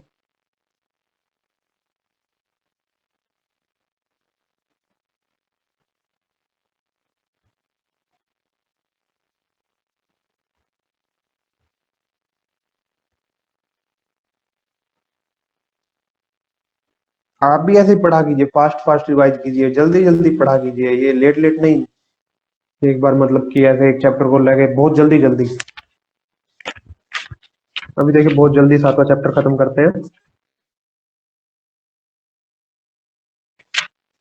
आठवें में तो कुछ है नहीं, आठवां नहीं।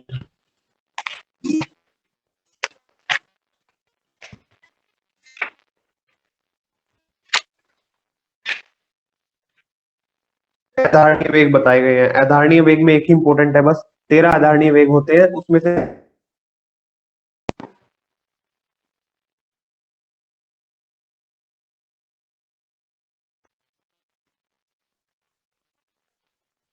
जो एक उद्गार को हाईलाइट करके लिख दीजिए, उद्गार वर्ड है, बट इसकी जगह काश मानते हैं, बाकी जो चरण है इसकी जगह उद्गार मानते हैं, क्या ही होते हैं। और भागवत वाला श्लोक याद कर लीजिएगा, वेगान में धारिये से बात पूछा नहीं जाएगा, ये कभी नहीं पूछे को अधारणीय वेग माना है।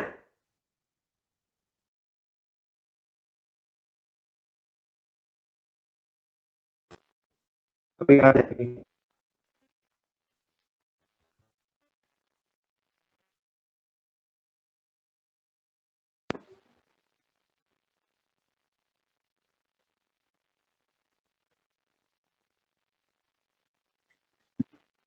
अधारणीय वेग जो है वो 13 माने हैं। वाग्भट ने जो उद्गार के स्थान पे काश मान लिया है, इसको अब ये नहीं पूछते कौन सा अधारणीय वेग है कौन सा नहीं है, पहले क्वेश्चन पूछते थे, अब तो लक्षण से क्वेश्चन पूछा जाता है सीधा।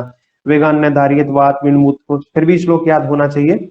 वेगान धारियत वात विणमूत्र शव सुदाम निंद्रा काश शम जन्य श्वास रिंबा शरदु अश्री शरदु रेस्ताम, ये वाला श्लोक पढ़ लीजिएगा एक बार, देख लीजिएगा। रोग और सुश्रुत ने 13 टाइप के उदावर्त माने हैं, वहां पे वो ये नहीं मानता है धारणीय वेग धारणीय वेग, वो उदावर्त मानता है। तो 13 टाइप के उदावर्त माने हैं, और जो उदावर्त है काश्यप ने और चरक ने माने 6, और सुश्रुत और वाग्भट ने उदावर्त 13 माने हैं, और जबकि भेल ने उदावर्त 4 माने। लिख लीजिए इस बात को, काश्यप चरक ने 6 उदावर्त माने हैं, सुश्रुत वाग्भट ने 13 माने और भेल ने 4 माने उदावर्त।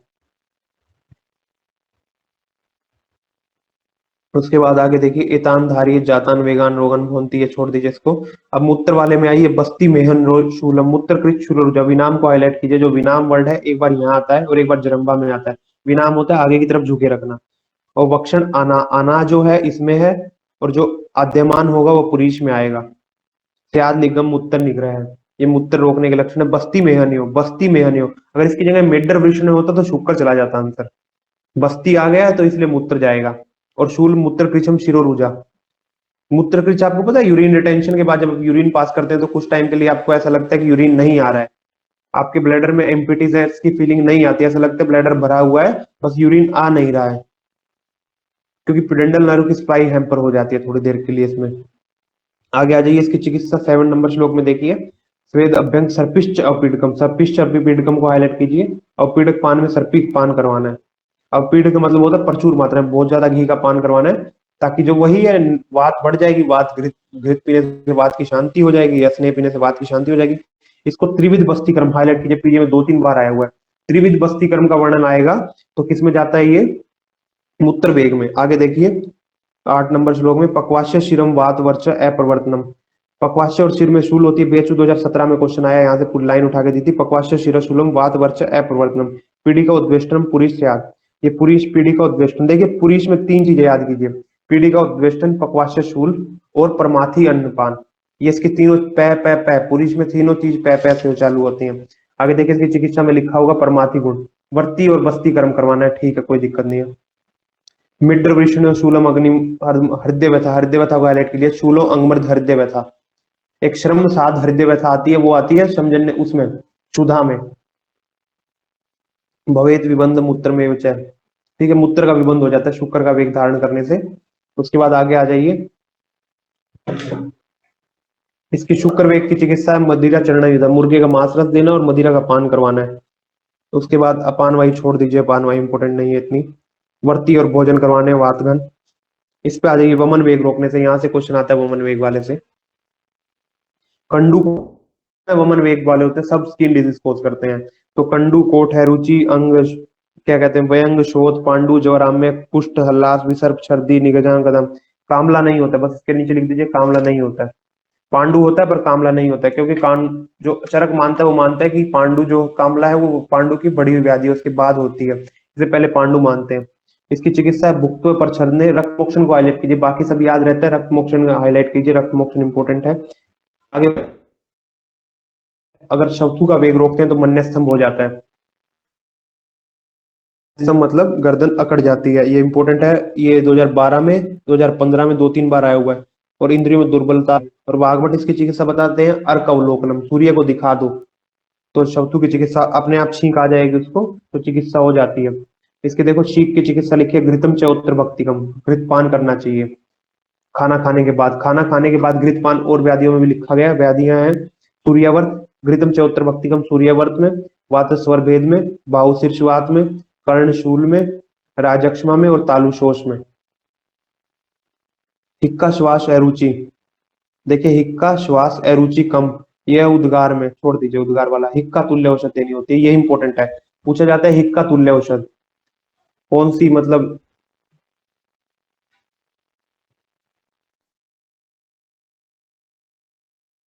कुछ दिक्कत है आपको, मतलब आपने हैंड राइज किया कोई क्वेश्चन आपका।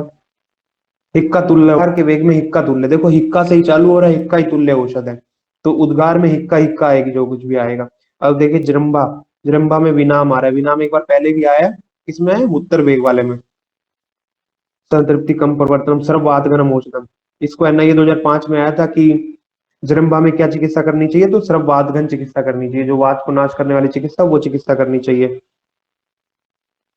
आगे देखिए कार्शम दौर्बल्य वैवर्ण्य अंगमर्द अरुचि भरम, देखिए अंगमर्द अरुचि भरम, जो अंगमर्द अरुचि भरम है, अंगमर्द हृदय व्यथा आता है, देखो अंगमर्द के बाद हृदय व्यथा आते हैं शुक्र वेग में, और अंगमर्द अरुचि भरम जो आता है वो आता है शुदा में, और इसी में शम शादो हृदय व्यथा आ जाए वो आता है पिपासा में।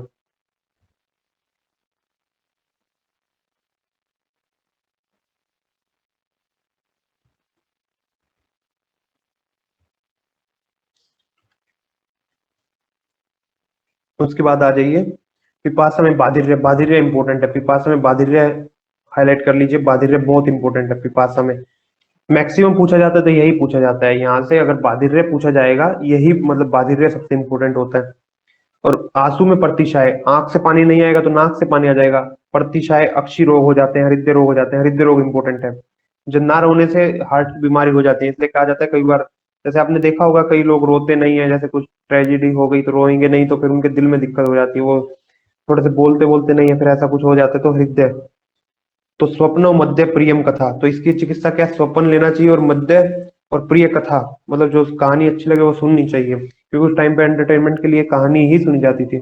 निद्रा वेग, अब निद्रा वेग किसने धारण किया है, जिसने निद्रा नहीं ले रहा है तो क्या होगा, शिरो रोगो अक्षी गौरवो, सिर के रोग हो जाएंगे और अक्षी गुरुता, अक्षी में गुरुता आ जाएगी, स्वपन सोहनानी से, तो इसकी चिकित्सा क्या है? स्वपन लो, अच्छे से सो जाओ। और संवाहन का मतलब होता है चंपी करवाना, पैर वैर दबवा लेने चाहिए।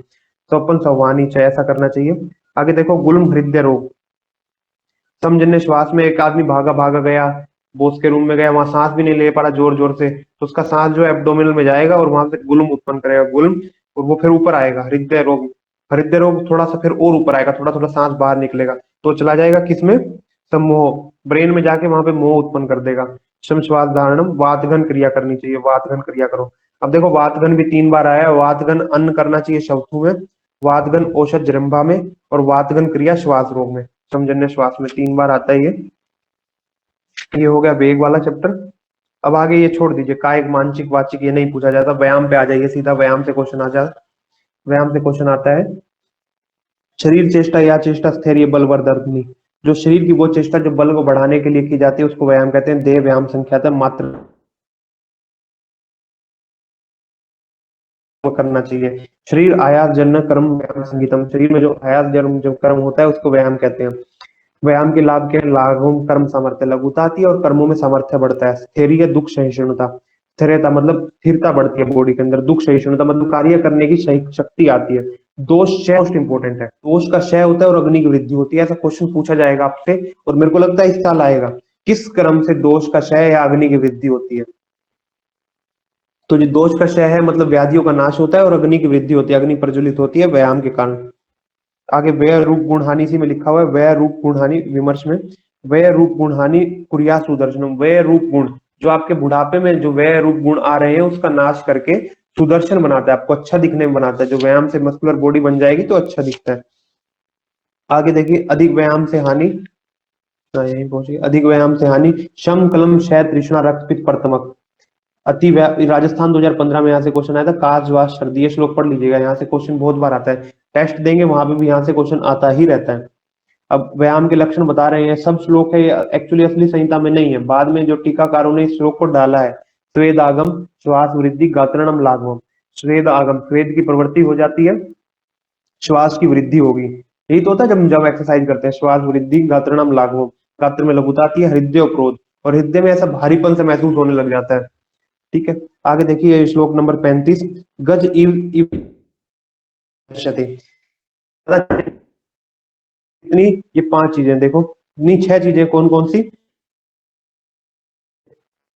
लिखो ना, व्यायाम, हास्य भाष्य, अधिक बोलना, रास्ता चलना, ठीक है, अर्धगौन, धर्म, प्रजागरण, रात को नहीं जागना चाहिए। भागवत में 7 चीजें साहस को जोड़ देते हैं, ये साहस नहीं करना चाहिए, तो ये साहस नहीं करनी चाहिए। अगर इनको आप करते हैं तो ऐसा होगा जैसे कि दिया, पर अब उसको खींच के नहीं ले जा पा रहा है, उसको अपने माद में ले जाके खाना चाहता है पर उसको खींच के नहीं ले जाना चाह रहा है, उसको खींचते खींचते खुद ही मर जाएगा वो। तो ये गज इव आकर्षणम, यही reference same to same Bhagwat देते हैं, पर भागवत इसी रेफरेंस में एक चीज और बढ़ा देते हैं, साहस। चरक बताते हैं 6, भागवत बताते हैं 7। उसके बाद देखिए, पादांशिक कर्म से त्याग करना चाहिए। पादांशिक कर्म का मतलब होता है 1/4, 1/4 कैसे? एकांतर, द्व्यांतर, त्रयांतर से, एक दिन छोड़ के, 2 दिन छोड़ के, 3 दिन छोड़ के, 1/4 1/4 कम करते चलिए। ये टेबल नहीं पूछेंगे, ये इतनी, ये टेबल है, ये कभी नहीं पूछी जाएगी, कभी भी नहीं पूछी जाती। आगे इसमें श्लोक नंबर इसमें आइए, कर्मिणम अपच, कर्मिण अपचिता दोषम, कर्मिणम अपचिता गुणम, जो दोष है उनको कर्म एक साथ नहीं छोड़ना चाहिए, कर्म से छोड़ना चाहिए, ऐसे आराम आराम से। अगर एक साथ छोड़ते हैं तो सही नहीं रहेगा, अगर कर्म से छोड़ते हैं तो क्या फायदा होता है? अपकर्म पे, अपरकंपे हो जाते हैं, स्थिर हो जाते हैं, मतलब जो आपने छोड़ा है, अपरकंपे का मतलब होता है जो स्टेबिलिटी है वो मेंटेन रहेगी। अब कोई आदमी स्मोकिंग करता है, वो आज कह दे कि मैं स्मोकिंग छोड़ रहा हूं, तो देखना वो बहुत जल्दी दोबारा चालू कर देगा, 2 3 छोड़ के वो फिर चालू कर देगा। पर वो ऐसे आज 1 कम की, कल 2 कम की, 3 कम की, ऐसा कम करता है तो वो छोड़ सकता है, एक साथ नहीं छोड़ सकता कोई भी। तो ऐप पर कंपे हो जाते हैं, इंपॉर्टेंट ऐप पर कंपे को हाईलाइट कर लीजिए। वागबट भी ऐसा ही बताते हैं, वागबट बस ये ऐप पर कंपे वर्ड की जगह स्थिर वर्ड डाल देते हैं, स्थिर हो जाते हैं, वो सीधा हिंदी में लिख देते हैं, स्थिर हो जाते हैं। श्लोक नंबर 840 में आइए, तेषाम तेषाम आतुरे पूर्व वातलाद्य सदा आतुर, वातलाद्य अकेला वात वाला नहीं है, वातलाद्य, जो वातलाद्य होते हैं वो सदा आतुर रहते हैं। जी के कस्तूरी आप मैसेज डाल दीजिए, हाथ की बजाय आप मैसेज डाल दीजिए जो आपको टाइप करना है। वातलाद्य, वातलाद्य मतलब वात, जो सिंगल सिंगल प्रकृति वाले हैं, वात पित्त कफ, वो हमेशा आतुर रहते हैं, वातलाद्य सदा आतुर। दोषण उषसी यही देह प्रकृति उच्चते, यही देह की प्रकृति है। ये कह रहे हैं कि दो ऊपर की तरफ मलयान होते हैं, सात नीचे की तरफ होते हैं, बाकी स्वेदन मुख है। और वाग्भट का नाम आए तो मलायन 10 बताते हैं, वो दो ऊपर, नहीं दो नीचे की तरफ, सात ऊपर की तरफ, और श्वेत जो पर वो होते हैं, श्वेत के जो मुख होते हैं उनको भी मान लेते हैं। और देखिए शरीर में 3.5 करोड़ रोमकूप होते हैं, ऐसा स्कंद पुराण मानती है। पर लिख दीजिए काश्यप मानते हैं 2 लाख होते हैं पुरुष के अंदर और 50,000 होते हैं फीमेल के अंदर। जो रोम होते हैं, जो रोए होते हैं, तो काश्यप ने गिने होंगे, काश्यप बताते हैं 2 लाख तो होते हैं पुरुष के अंदर और स्त्री के अंदर होते हैं 50,000।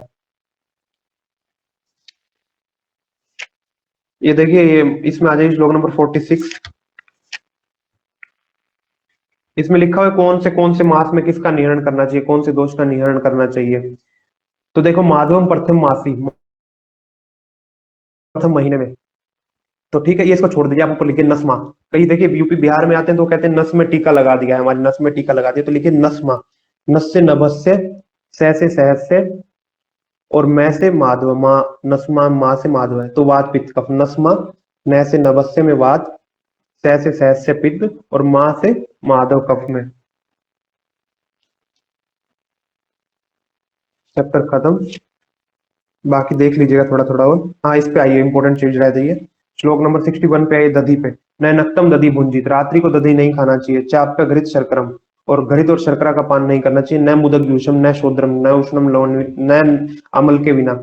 ये कहते हैं कि रात्रि को दधी नहीं खाना चाहिए, और दिन में भी खाना हो तो घी मिला के खाओ, शर्करा मिला के खाओ, मुदक जूस मिला के खाओ, शोद्र मिला के खाओ, उषण करके खाओ, और आंवले के बिना मत खाओ। पर चक्कर पाणी कहते हैं कि दिन में दही कैसे भी खा लो, रात्रि को जब दही खानी है तो ये सारी चीजें मिला के खा लेनी चाहिए दधी। अब दधी कब कब नहीं खानी चाहिए, शरद ग्रीष्म वसंतु प्रायश दधी घृतम, इन ऋतु में दही नहीं खानी चाहिए। कौन कौन सी, सुग्रीव, शरद, ग्रीष्म और वसंत ऋतु में प्रायश दधी गृहीतम नहीं खानी चाहिए। हेमंत शिशिर से वर्षासु दधी शक्यते, इन ऋतुओं में दधी का पान करना चाहिए। कौन कौन सी ऋतु में, हेमंत में, शिशिर में और वर्षा में, इन ऋतुओं में दधी का पान करना चाहिए। 3 ऋतु में करना चाहिए, 3 में नहीं करना चाहिए। श्लोक नंबर ये 69 61 से 62 में आइए, 2020 में यहाँ से क्वेश्चन आया। ज्वर, असरिक पित्त, असरिक पित्त का मतलब होता है रक्त पित्त, वही रक्त पित्त, विसर्प, कुष्ठ, पांडव, आम्य नाम, प्राप्य नुते कामला च उग्र, उग्र कामला हो जाता है अगर दधी के नियमों से पालन नहीं करते हैं हम, दधी के जो नियम बताए गए हैं उनका पालन नहीं करते हुए दधी का सेवन करते हैं तो उग्र कामला होता है। विधि हित दधी प्रियम, तो इसलिए विधि से दही खानी चाहिए। 2020 में पूछा गया था कि विधि से पालन न करने से कौन सा रोग हो जाता है, तो उग्र कामला होता है। एक उग्र विसर्प भी होती है, नहीं उग्र कामला भी होता है, वो सुश्रुत का भी उग्र कामला होता है। उग्र कामला कब होता है,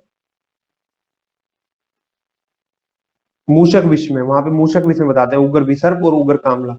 ठीक है, मूषक विष में जब कल्प स्थान पढ़ते हैं तो उग्र विसर्प या उग्र कामला का वर्णन जब करते हैं तो वो करते हैं मूषक विष के। जब मूषक विष अगर मूषक काट ले तो जब भी हो जाता है उग्र। चैप्टर खत्म, 8वें चैप्टर में आइए, स्वस्थ इंद्रियोपकरणी अध्याय। चैप्टर के अंदर कुछ भी नहीं है, बस ये पहला ही श्लोक इंपॉर्टेंट है चैप्टर के अंदर, बाकी मन मन है। अगर इस चैप्टर से कोई क्वेश्चन आता है तो उसका आंसर मन ही जाएगा, 8वें नंबर से जो चैप्टर में क्वेश्चन आएगा उसका आंसर मन ही जाता है। देखिए क्या है, पंच इंद्रियाणा, 5 इंद्रियां हैं, पंच द्रव्य हैं, कौन कौन से, पंच महाभूत वाले, पंच अधिष्ठान है। इंद्रियां रहती कहाँ है, जैसे जो चक्षु है वो अक्षी में रहती है, जो शब्द है वो श्रोत्र, जो ऐसे शब्द श्रोत्र घ्राण ऐसे। आगे देखिएगा पंच अधिष्ठान है, पंच इंद्रिय अर्थ है, पंच बुद्धि है। तो इसको ऐसे लिख दीजिए, IDAAB, आई फॉर इंद्रिय, डी फॉर द्रव्य, ए फॉर अधिष्ठान, ए फॉर अर्थ, बी फॉर बुद्धि। ठीक है, ये हो गया पंच। इसके बाद इसमें आ जाइए, एनआईए 2007 में क्वेश्चन आया था, जो शरीर में सारी चेष्टाएं करवाने वाला कौन होता है, तो ये देखिए लिखा हुआ है, तद अर्थम संपदम चेष्टतम चेष्ट प्रयत्नम भूतरादि इत्रियाणाम, और अति इंद्रिय पुनर्मनम सत्व संज्ञकम। मन कैसा है, अति इंद्रिय है, और सभी चेष्टाओं करवाने वाला कौन है, तो मन होता है सभी चेष्टाओं करवाने वाला। और मन एक है तो मन एक है। इसमें देखो श्लोक नंबर 5 में लिखा हुआ गया है, अस्मिन एकस्मिन पुरुषम सत्वम, मन एक होता है। आगे देखिए,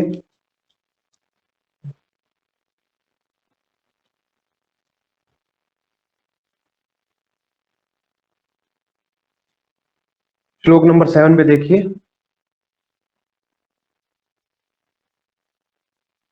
मन पुरुष सारानंदी ग्रहणम, कह रहे मन कैसे एक होते हुए भी सब कार्य कर लेता है, तो इंद्रिय अभिग्राहक, इसके बारे में लिख दीजिए, जो मन होता है वो इंद्रिय अभिग्राहक होता है। शारंगधर बताते हैं ऐसा, जो मन होता है इंद्रिय अभिग्राहक, मतलब जिस इंद्रिय के साथ जुड़ता है वैसा कर्म करने लग जाता है, ऐसा शारंगधर मन के बारे में बताते हैं। उसके बाद देखिए पंच इंद्रियां कौन कौन सी हैं। पंच इंद्रियां कौन सी हैं? चक्षु, श्रोत्र, घ्राण, रसन, स्पर्शम पंच इंद्रिय, सबको पता है, कोई बताने की जरूरत नहीं है, फिफ्थ क्लास से चालू हो जाता है पंच इंद्रियां कौन कौन सी हैं।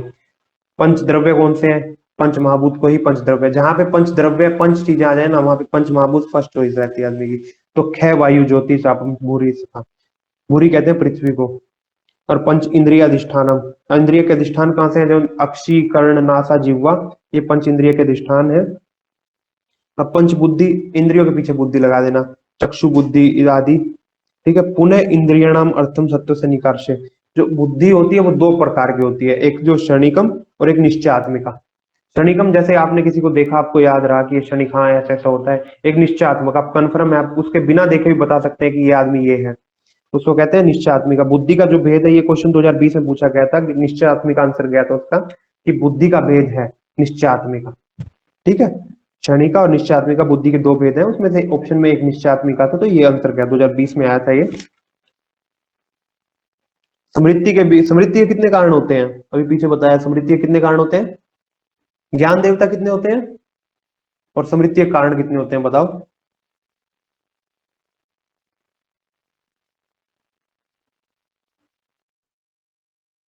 आगे देखिए, इंद्रिया नाम पंचपंचक, इंद्रियों को पंचपंचक बता रहे हैं अभी। ये पूरी टेबल पढ़ लेंगे तो ठीक हो जाएगा, यहाँ से क्वेश्चन नहीं पूछा जाएगा। क्वेश्चन देखिए यहाँ से पूछा जाता है, चेतना, अध्यात्म, द्रव्य गुण संग्रह, इसको हाईलाइट करके ऊपर लिखिए। आध्यात्म द्रव्य गुण संग्रह के अंदर चार चीजें होती हैं, कौन कौन सी हैं? मन, मनो, अर्थ और बुद्धि और आत्मा, ये चार चीजें होती हैं आध्यात्म द्रव्य गुण संग्रह के अंदर। मन, मन के अर्थ और बुद्धि और आत्मा।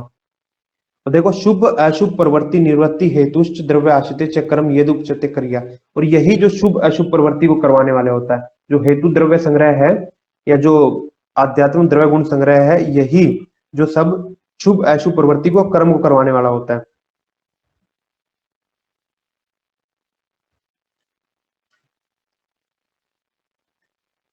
तो दो चीजें होती है जो शुभ अशुभ प्रवृत्ति की हेतु होती है, एक तो आत्म गुण, आत्म द्रव्य गुण संग्रह, और एक कर्म। छोड़ दीजिए, इतना इंपॉर्टेंट भी नहीं है कि आप इसके ऊपर दिमाग लगाएं, इतना याद हो जाए तो ठीक है। मन के अतियोग, मन का एक ही है, मन का विषय क्या है? चिंत्य। देखिए श्लोक नंबर 16 में ये मनस्तु चिंत्यम अर्थम, मन का अर्थ है चिंत्य। सदवर्त, सदवर्त में आइए, सीधा श्लोक नंबर 18 पे आइए।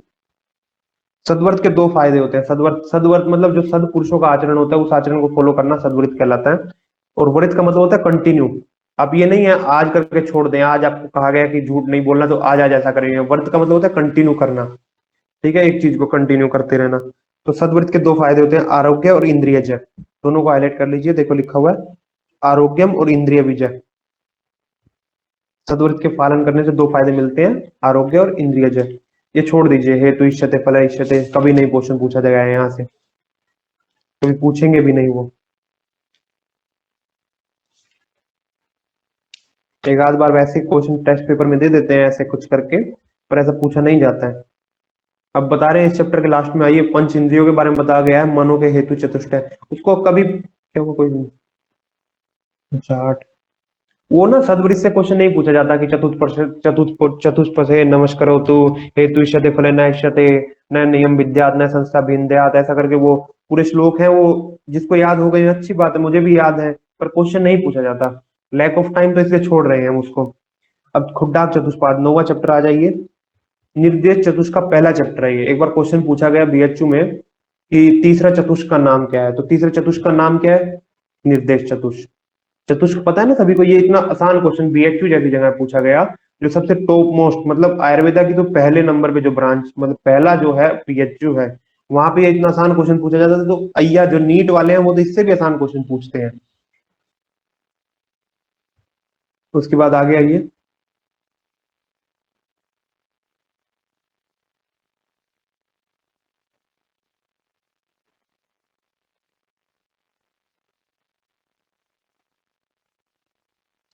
ये पता ही है विषग, ये बता रहे हैं विषय अनुपस्था नाम रोगी पांच चतुष्टम गुणतम कारणम विज्ञा उपशांति, कुछ समझाने वाला नहीं है। चार चीजें होती हैं, विषक होता है, द्रव्य होता है, उपस्थाता होता है, रोगी होता है, ये चार चीजें चाहिए। देखो अपने आप होता है भिषक। जो चरक थे वो बाबा लोग थे, तो वो क्या करते थे, ऐसे दवाई ववाई बनाते थे, खुद ही बेच डाल देते थे। तो पहले नंबर पे खुद को रखेंगे वैद्य को, दूसरे नंबर पे द्रव्य होना चाहिए उनके पास, क्योंकि दिया हो तो द्रव्य पेशेंट को दे देंगे। तीसरे नंबर पे रोगी होना चाहिए, और चौथे नंबर नहीं, तीसरे नंबर पे उपचारक होना चाहिए, क्योंकि जो पर्ची काटने वाला भी तो चाहिए ना उसके पास, डॉक्टर के पास।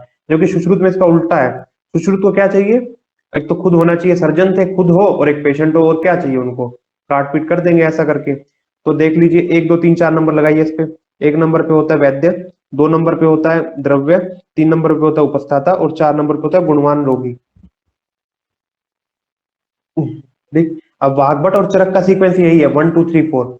जो सुश्रुत का सीक्वेंस है वो चेंज हो जाता है थोड़ा सा। वो पहले नंबर पे लेते हैं किसको, पहले नंबर पे तो वो भी उसको ही लेते हैं, वैद्य को लेते हैं। चौथ वो फिर क्या कहते हैं, दूसरे नंबर पे लेते हैं वो किसको, वो ले लेते हैं दूसरे नंबर पे रोगी को।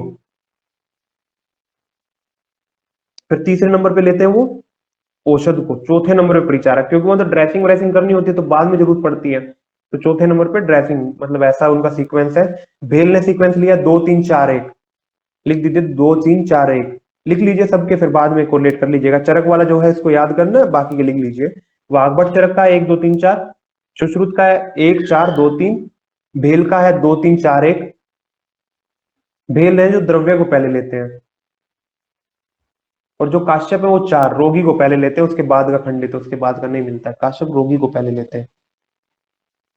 लिख लिया है। अभी पूछूंगा, किसी का कोई डाउट हो तो बता दीजिएगा साथ में। और देखो ये इंपॉर्टेंट श्लोक आ गया, श्लोक नंबर 4 पे है ये, विकारो धातु वैषम्य साम्य प्रकृति रुच्यते। जो विकार होते हैं वो धातु विषमता होती है, साम्य प्रकृति रुच्यते। सुख संज्ञकम आरोग्यम विकारमेव दुखमेव च। जो सुख संज्ञक आरोग्य और विकारो दुखमेव च, विकारो धातु वैषम्यम। जो धातु में विषमता होती है उसको विकार कहते हैं, और साम्यम प्रकृति रुचते, और समता बनी रहे तो उसको प्रकृति कहते हैं। सुख संयम आरोग्यम, विकारो दुख में, सुख से है तो उसको आरोग्य की संज्ञा देंगे, जो आरोग्य है उसको सुख की संज्ञा देंगे, और जो विकार है उसको दुख की संज्ञा देंगे। और देखिए जो वाग्भट है, जैसे इन्होंने शरक ने लिखा, विकार किसको कहते हैं, धातु वैषम्य, इसको विकार कहते हैं, इसको व्याधि कहते हैं। जो वाग्भट है वो लिखते हैं दोष वैषम्य, और जो काश्यप है वो लिखते हैं धातु दोष वैषम्य। वो दोनों ही जोड़ देते हैं, धातु और दोष दोनों ही जोड़ देते हैं विकार में। आगे चिकित्सा की परिभाषा, चतुर्णाम विषगादि नाम शस्त्र नाम धातु व्यकृतम प्रवृत्ति, छोड़ दीजिए इसको, कोई नहीं है। ये यूजी के लिए होता था क्वेश्चन की चिकित्सा की परिभाषा, लिख पीजी में नहीं पूछा जाता। वैद्य के गुण ये पढ़ने पड़ेंगे, कुछ नहीं है, कोई गुण नहीं है, चार गुण होते हैं। ठीक है, चारों के चारों पढ़ लेना। आगे औषध के गुण वही होते हैं। वाग्भट का पढ़ लीजिए, किसी का पढ़ लीजिए। बस इसमें देखिए यहाँ पे लिखा हुआ वैद्य गुण में ना पीयूष पानी वर्ड आया, पीयूष पानी। जो लोलिम राज है वो बताते हैं कि वैद्य पीयूष पानी होना चाहिए, अमृत हाथ। पीयूष पानी का मतलब, जो पीयूष होता है अमृत, और हाथ पानी का मतलब होता है हाथ। तो हाथ होने चाहिए वो अमृत से धुले हुए होने चाहिए वैद्य के, मतलब अमृत के समान हाथ होने चाहिए, जिसको भी लगाए ठीक हो जाए। पीयूष पानी का रेफरेंस आता है लोलिम राज का। ये पढ़ लीजिएगा, उत्तम औषध के गुण, बहुकल्पम बहुगुणम संपन्नम औषधम। ये ऐसा एक श्लोक भागवत का याद किया था हमने, बस वही चलता आ रहा है अभी तक। उपचारक क्या क्या ये देख लीजिएगा ऐसे ऐसे। जो सूची गुण है ना, शोच गुण है, ये सूची या शोच, ये वैद्य और परिचारक दोनों में मिलता है। और रोगी का गुण देखे, समृद्धि निर्देशकारी विवृतुम ज्ञापकत्वम, ये होता है। काश्यप लिखते यहीं पे लिख दे, काश्यप कहते हैं विपक्व कषायता, रोगी का गुण है विपक्व कषायता। आगे ये श्लोक नंबर 10 में, कारणम षोडश गुणम सिद्धम पाद चतुष्टयम विज्ञता शासितम युक्त प्रधानम विषग। कह रही है सब चारों को मिला के ना षोडश गुण हो जाते हैं, षोडश कारण हो जाते हैं। इसमें भी शासन करने वाला कौन है, वैद्य होता है, क्योंकि वो प्रधान है। देखो आगे लिखा हुआ श्लोक नंबर 12 में, वेदस्य चिकित्सा प्रधानम कारणम विषम, प्रधान कारण वैद्य होता है। ये कुंभकार ने छोड़ दीजिए, पादस्य त्रय, कह रहे हैं कि एक कुम्हार है, उसके पास पर मिट्टी नहीं है, ये नहीं है, तो किसी काम की नहीं है। वैसे ही एक मतलब पेशेंट नहीं, मतलब डॉक्टर नहीं है, आपके पास तीनों चीजें हैं, पेशेंट भी है, अटेंडेंट भी है, और दवाई भी है, पर एक वैद्य नहीं है, तो किस काम का। ऐसे ही बता रहे हैं कि वैद्य के बिना ये तीनों अप्रधान है। तो प्रधान कौन होता है, वैद्य होते हैं। ठीक है, गंधर्व पुराण वाला तो कभी आता ही नहीं है। ठीक है, ऐसा कुछ कोई क्वेश्चन आया ही नहीं है।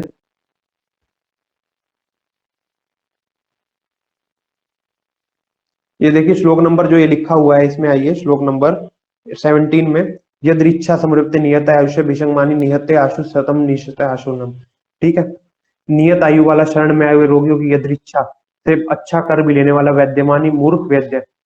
अनियत आयु मतलब एक पेशेंट रोगी है, वो एक पेशेंट को मतलब बाय चांस उसने ठीक कर दिया, तो पर क्या करेगा, वो बहुत सारे पेशेंटों को मार देगा अपने यदृच्छा मतलब अज्ञान के कारण। यदृच्छा पापो नास्ति पापयात्, यदृच्छा से बड़ा तो कोई पाप ही नहीं है। ठीक है, जो यदृच्छा मतलब होता है, यदृच्छा मतलब बता सकते हैं कोई? अभी पूछेंगे यदृच्छा, लिख लीजिए कॉपी में, बाद में पूछेंगे यदृच्छा, एक बार खत्म करवा लें पहले, यदृच्छा समझाएंगे फिर कि यदृच्छा क्या होती है। ये ना, ये श्लोक ऐसा ही एक मिलता जुलता श्लोक और है, बता सकता है कोई कहीं पे? यदृच्छा समाप्ति नियते ऐसा ही श्लोक एक और जगह लिखा हुआ है, कोई बता सकता है? कोई बता सके तो बताइए।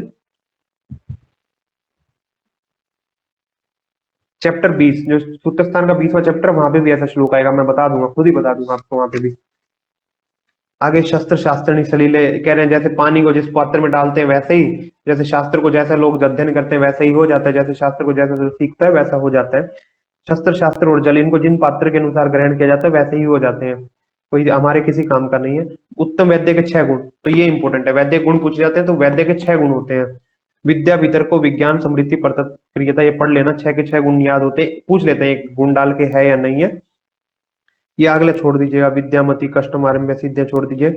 ये BHU 2009 में क्वेश्चन आया था, यहाँ पे श्लोक नंबर 24 जो है, शास्त्रम ज्योति प्रकाशार्थम, ऐसे रेफरेंस पूछा था कौन से श्लोक का है, ये कौन से चैप्टर का है। शास्त्रम ज्योतिषम, जो शास्त्र जैसे मतलब एक लाइट है वो दिखाती जा रही है, अंधेरे को दूर करती जा रही है, वैसे ही जो शास्त्र होता है वो अज्ञान के अंधेरे को दूर करता हुआ जाता है, ऐसा बताते हैं इसमें। शास्त्र की ज्योति से कंपैरिजन किया हुआ है। वैद्य की वृत्तियां 4, ये भी इंपॉर्टेंट है, 4 वृत्ति पढ़ लीजिएगा वैद्य की, कौन कौन सी होती है। मैत्री कारुण्यम हर्षद शक्य प्रति प्रकृतिस्तेषु भूतेषु, ये 4 वृत्तियां होती है, पढ़ लीजिएगा। चैप्टर खत्म। अब उसके बाद आते हैं 10वें चैप्टर पे, छोटा सा चैप्टर है, 5-10 मिनट में हो जाएगा। चतुष्पादम षोडश गुणम भेषजम भिषज भाषन्ते, कह रहे हैं कई लोग बताते हैं भिषज भाषन्ते, भिषज वैद्य लोग बताते हैं। चतुष्पादम षोडश कलम भेषजम इति भिषज भाषन्ते, चतुष्काल मतलब जो षोडश गुण युक्त होती है, भेषज जो होती है षोडश कलाओं से गुण युक्त चतुष्पाद होते हुए, ऐसे वैद्य समूह कहते हैं। जो पहले के अध्याय में षोडश शब्द कहा गया, षोडश वही है, 4-4 गुण हर एक व्यक्ति के, तो इसलिए 16 हो जाते हैं। वैद्य आरोग्य के दान में समर्थ है, ऐसे भगवान पुनर्वास आत्रेय कहते हैं। मैत्रेय का चतुष्पाद विषय विचारक, अब मैत्रेय कहते हैं, एक मैत्रेय है, मैत्रेय मिथ्या बुद्धि, इसमें आएगा एक बार मिथ्या बुद्धि, मतलब आप गलत सोच रहे हैं ऐसा कहेंगे आप उसको, मिथ्या बुद्धि, मैत्रेय मिथ्या बुद्धि। तत्चिकित्सा भेषजम विशिष्टम इति, कह रहे हैं कि ऐसा क्या है, आप बताओ, 16 के 16 पाद हैं आपके पास, वैद्य रोगी सब अच्छा है, सब बढ़िया वाला है, फिर भी उसकी आयु शेष नहीं होती है। और कई वैद्य ऐसे मतलब कई वैद्य भी अज्ञानी है, परिचारक अज्ञानी है रोगी में, रोगी जो है वो निर्देशकारित्व तो नहीं है, भीरू है, ऐसा ऐसा है, फिर भी वो ठीक हो जाता है। एक कहानी बना के दी हुई है कि 16 की 16 चीजें हैं, फिर भी व्यक्ति मर रहा है, और 16 में से कुछ भी नहीं है फिर भी रोगी बच रहा है। तो क्या ये 16 कोई कारण है इन चीजों का, कोई मतलब बनता है? ऐसे मिथ्या बुद्धि प्रकट हुई, किसकी प्रकट हुई है मिथ्या बुद्धि? मैत्रेय की। अब देखो देखो इसमें लिखा भी हुआ है, देखो आखिरी लाइन देखो, इस श्लोक की आखिरी लाइन देखो, तस् चिकित्सन्ते भेषजम भेषजम अविशिष्टमति, कह रहे आगे देखो, क्योंकि चिकित्सा करने पर भी आरोग्य लाभ होता है और चिकित्सा करने पर भी मृत्यु होती है। अतः प्रतीत होता है औषध करने और ना करने से कोई विभिन्नता नहीं है। कह रहे हैं कि औषध खा भी लेते हैं फिर भी व्यक्ति मर जाता है, और नहीं खाता फिर भी बच जाता है, अपोजिट मतलब एक दूसरे के। समझ रहे हैं ना आप इस बात को? एक दूसरे के अपोजिट। ठीक है, कि अगर आप किसी की चिकित्सा कर रहे हैं जब भी वैद्य रोगी ठीक हो रहा है, नहीं कर रहे हैं जब भी ठीक हो रहा है, किसी कर रहे हैं वो भी मर रहा है, किसी की नहीं कर रहे हैं वो भी मर रहा है, तो आपकी चिकित्सा क्या मतलब? ऐसा मिथ्या, अपनी मिथ्या बुद्धि प्रकट करते हैं। तो इसका आचार्य देते हैं, इसका जो आंसर है वो देते हैं पुनर्वसु आत्रेय, मिथ्या चिंतित इति आत्रेय। अरे जो तुम्हारी चिंता है मैत्रेय, ये गलत है, मिथ्या चिंता कर रहे हो तुम, गलत टेंशन ले रहे हो, बहुत तुम्हारा सोचने का तरीका सही नहीं है। क्यों? हमने क्यों ऐसा हुआ कि हमारे पास व्यक्ति आया वो मर गया, हमने क्या नहीं किया था उसकी? हमने परीक्षा नहीं की थी। तो इस लाइन को मोस्ट इंपोर्टेंट है, परीक्षा कारिणो ही कुशला भवंती, परीक्षा करके ही कुशल बना जा सकता है। किस व्यक्ति की पहले आयु का ज्ञान कीजिए, आयु शेष है नहीं है, उसके बाद आप देखिए, परीक्षा कारिणो ही कुशला भवंती। ठीक है, तो ये इंपॉर्टेंट है, दो ये रेफरेंस याद कीजिएगा, परीक्षा कारिणो ही कुशला भवंती, 2012 के पेपर में आया था ये। और कह रहे हैं भेषजम है भेषजम, देखो इसमें भवती लिखा हुआ है, और देखो मैत्रेय वाले में मति लिखा हुआ था, यही सेम श्लोक है। तस् चिकित्सक ने देखो तस्मात् भेषजम भेषजम विशिष्टम लिखा ना, भेषजम अभेषजम विशिष्टम अति, इसमें भवती लिखा हुआ है। भवती फॉर भगवान आत्रेय और वो मैति फॉर मैत्रेय। आगे देखो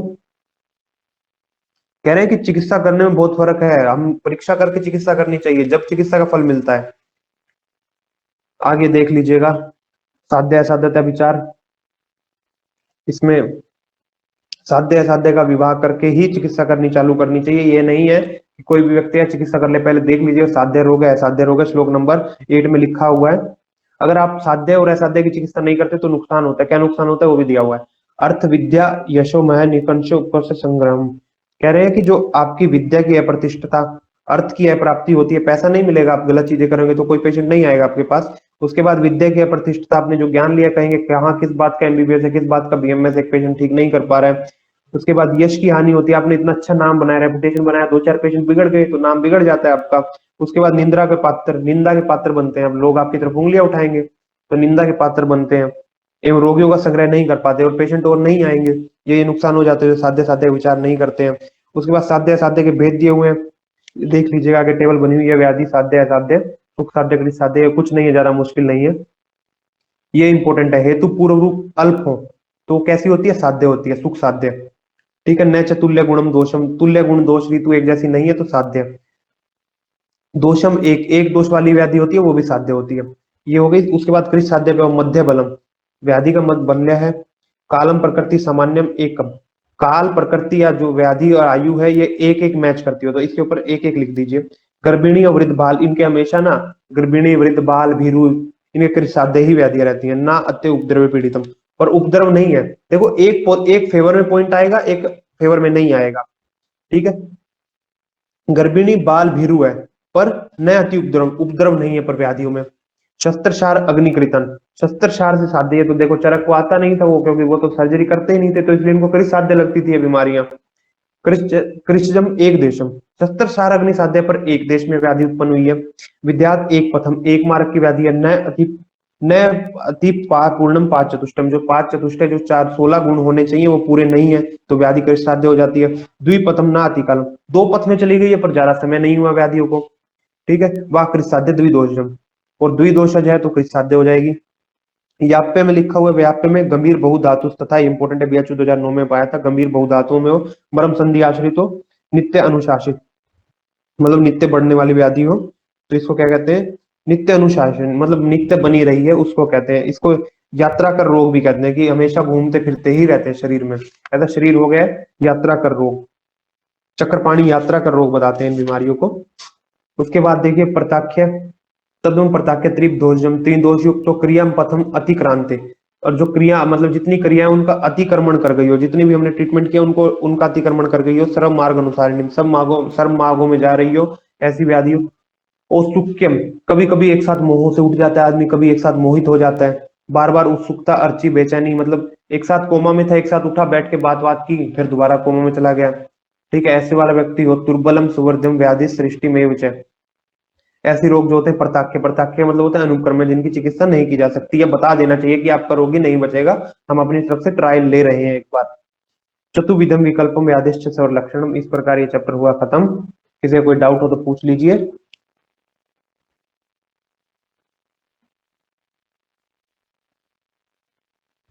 कोई क्वेश्चन, आप अपना माइक भी ऑन कर सकते हैं। रिकॉर्डिंग बंद कर दीजिए अभी, रिकॉर्डिंग जो सुन रहे हो तो रिकॉर्डिंग बंद कर दीजिए अभी। किसी का कोई डाउट आप माइक ऑन करके पूछ सकते हैं।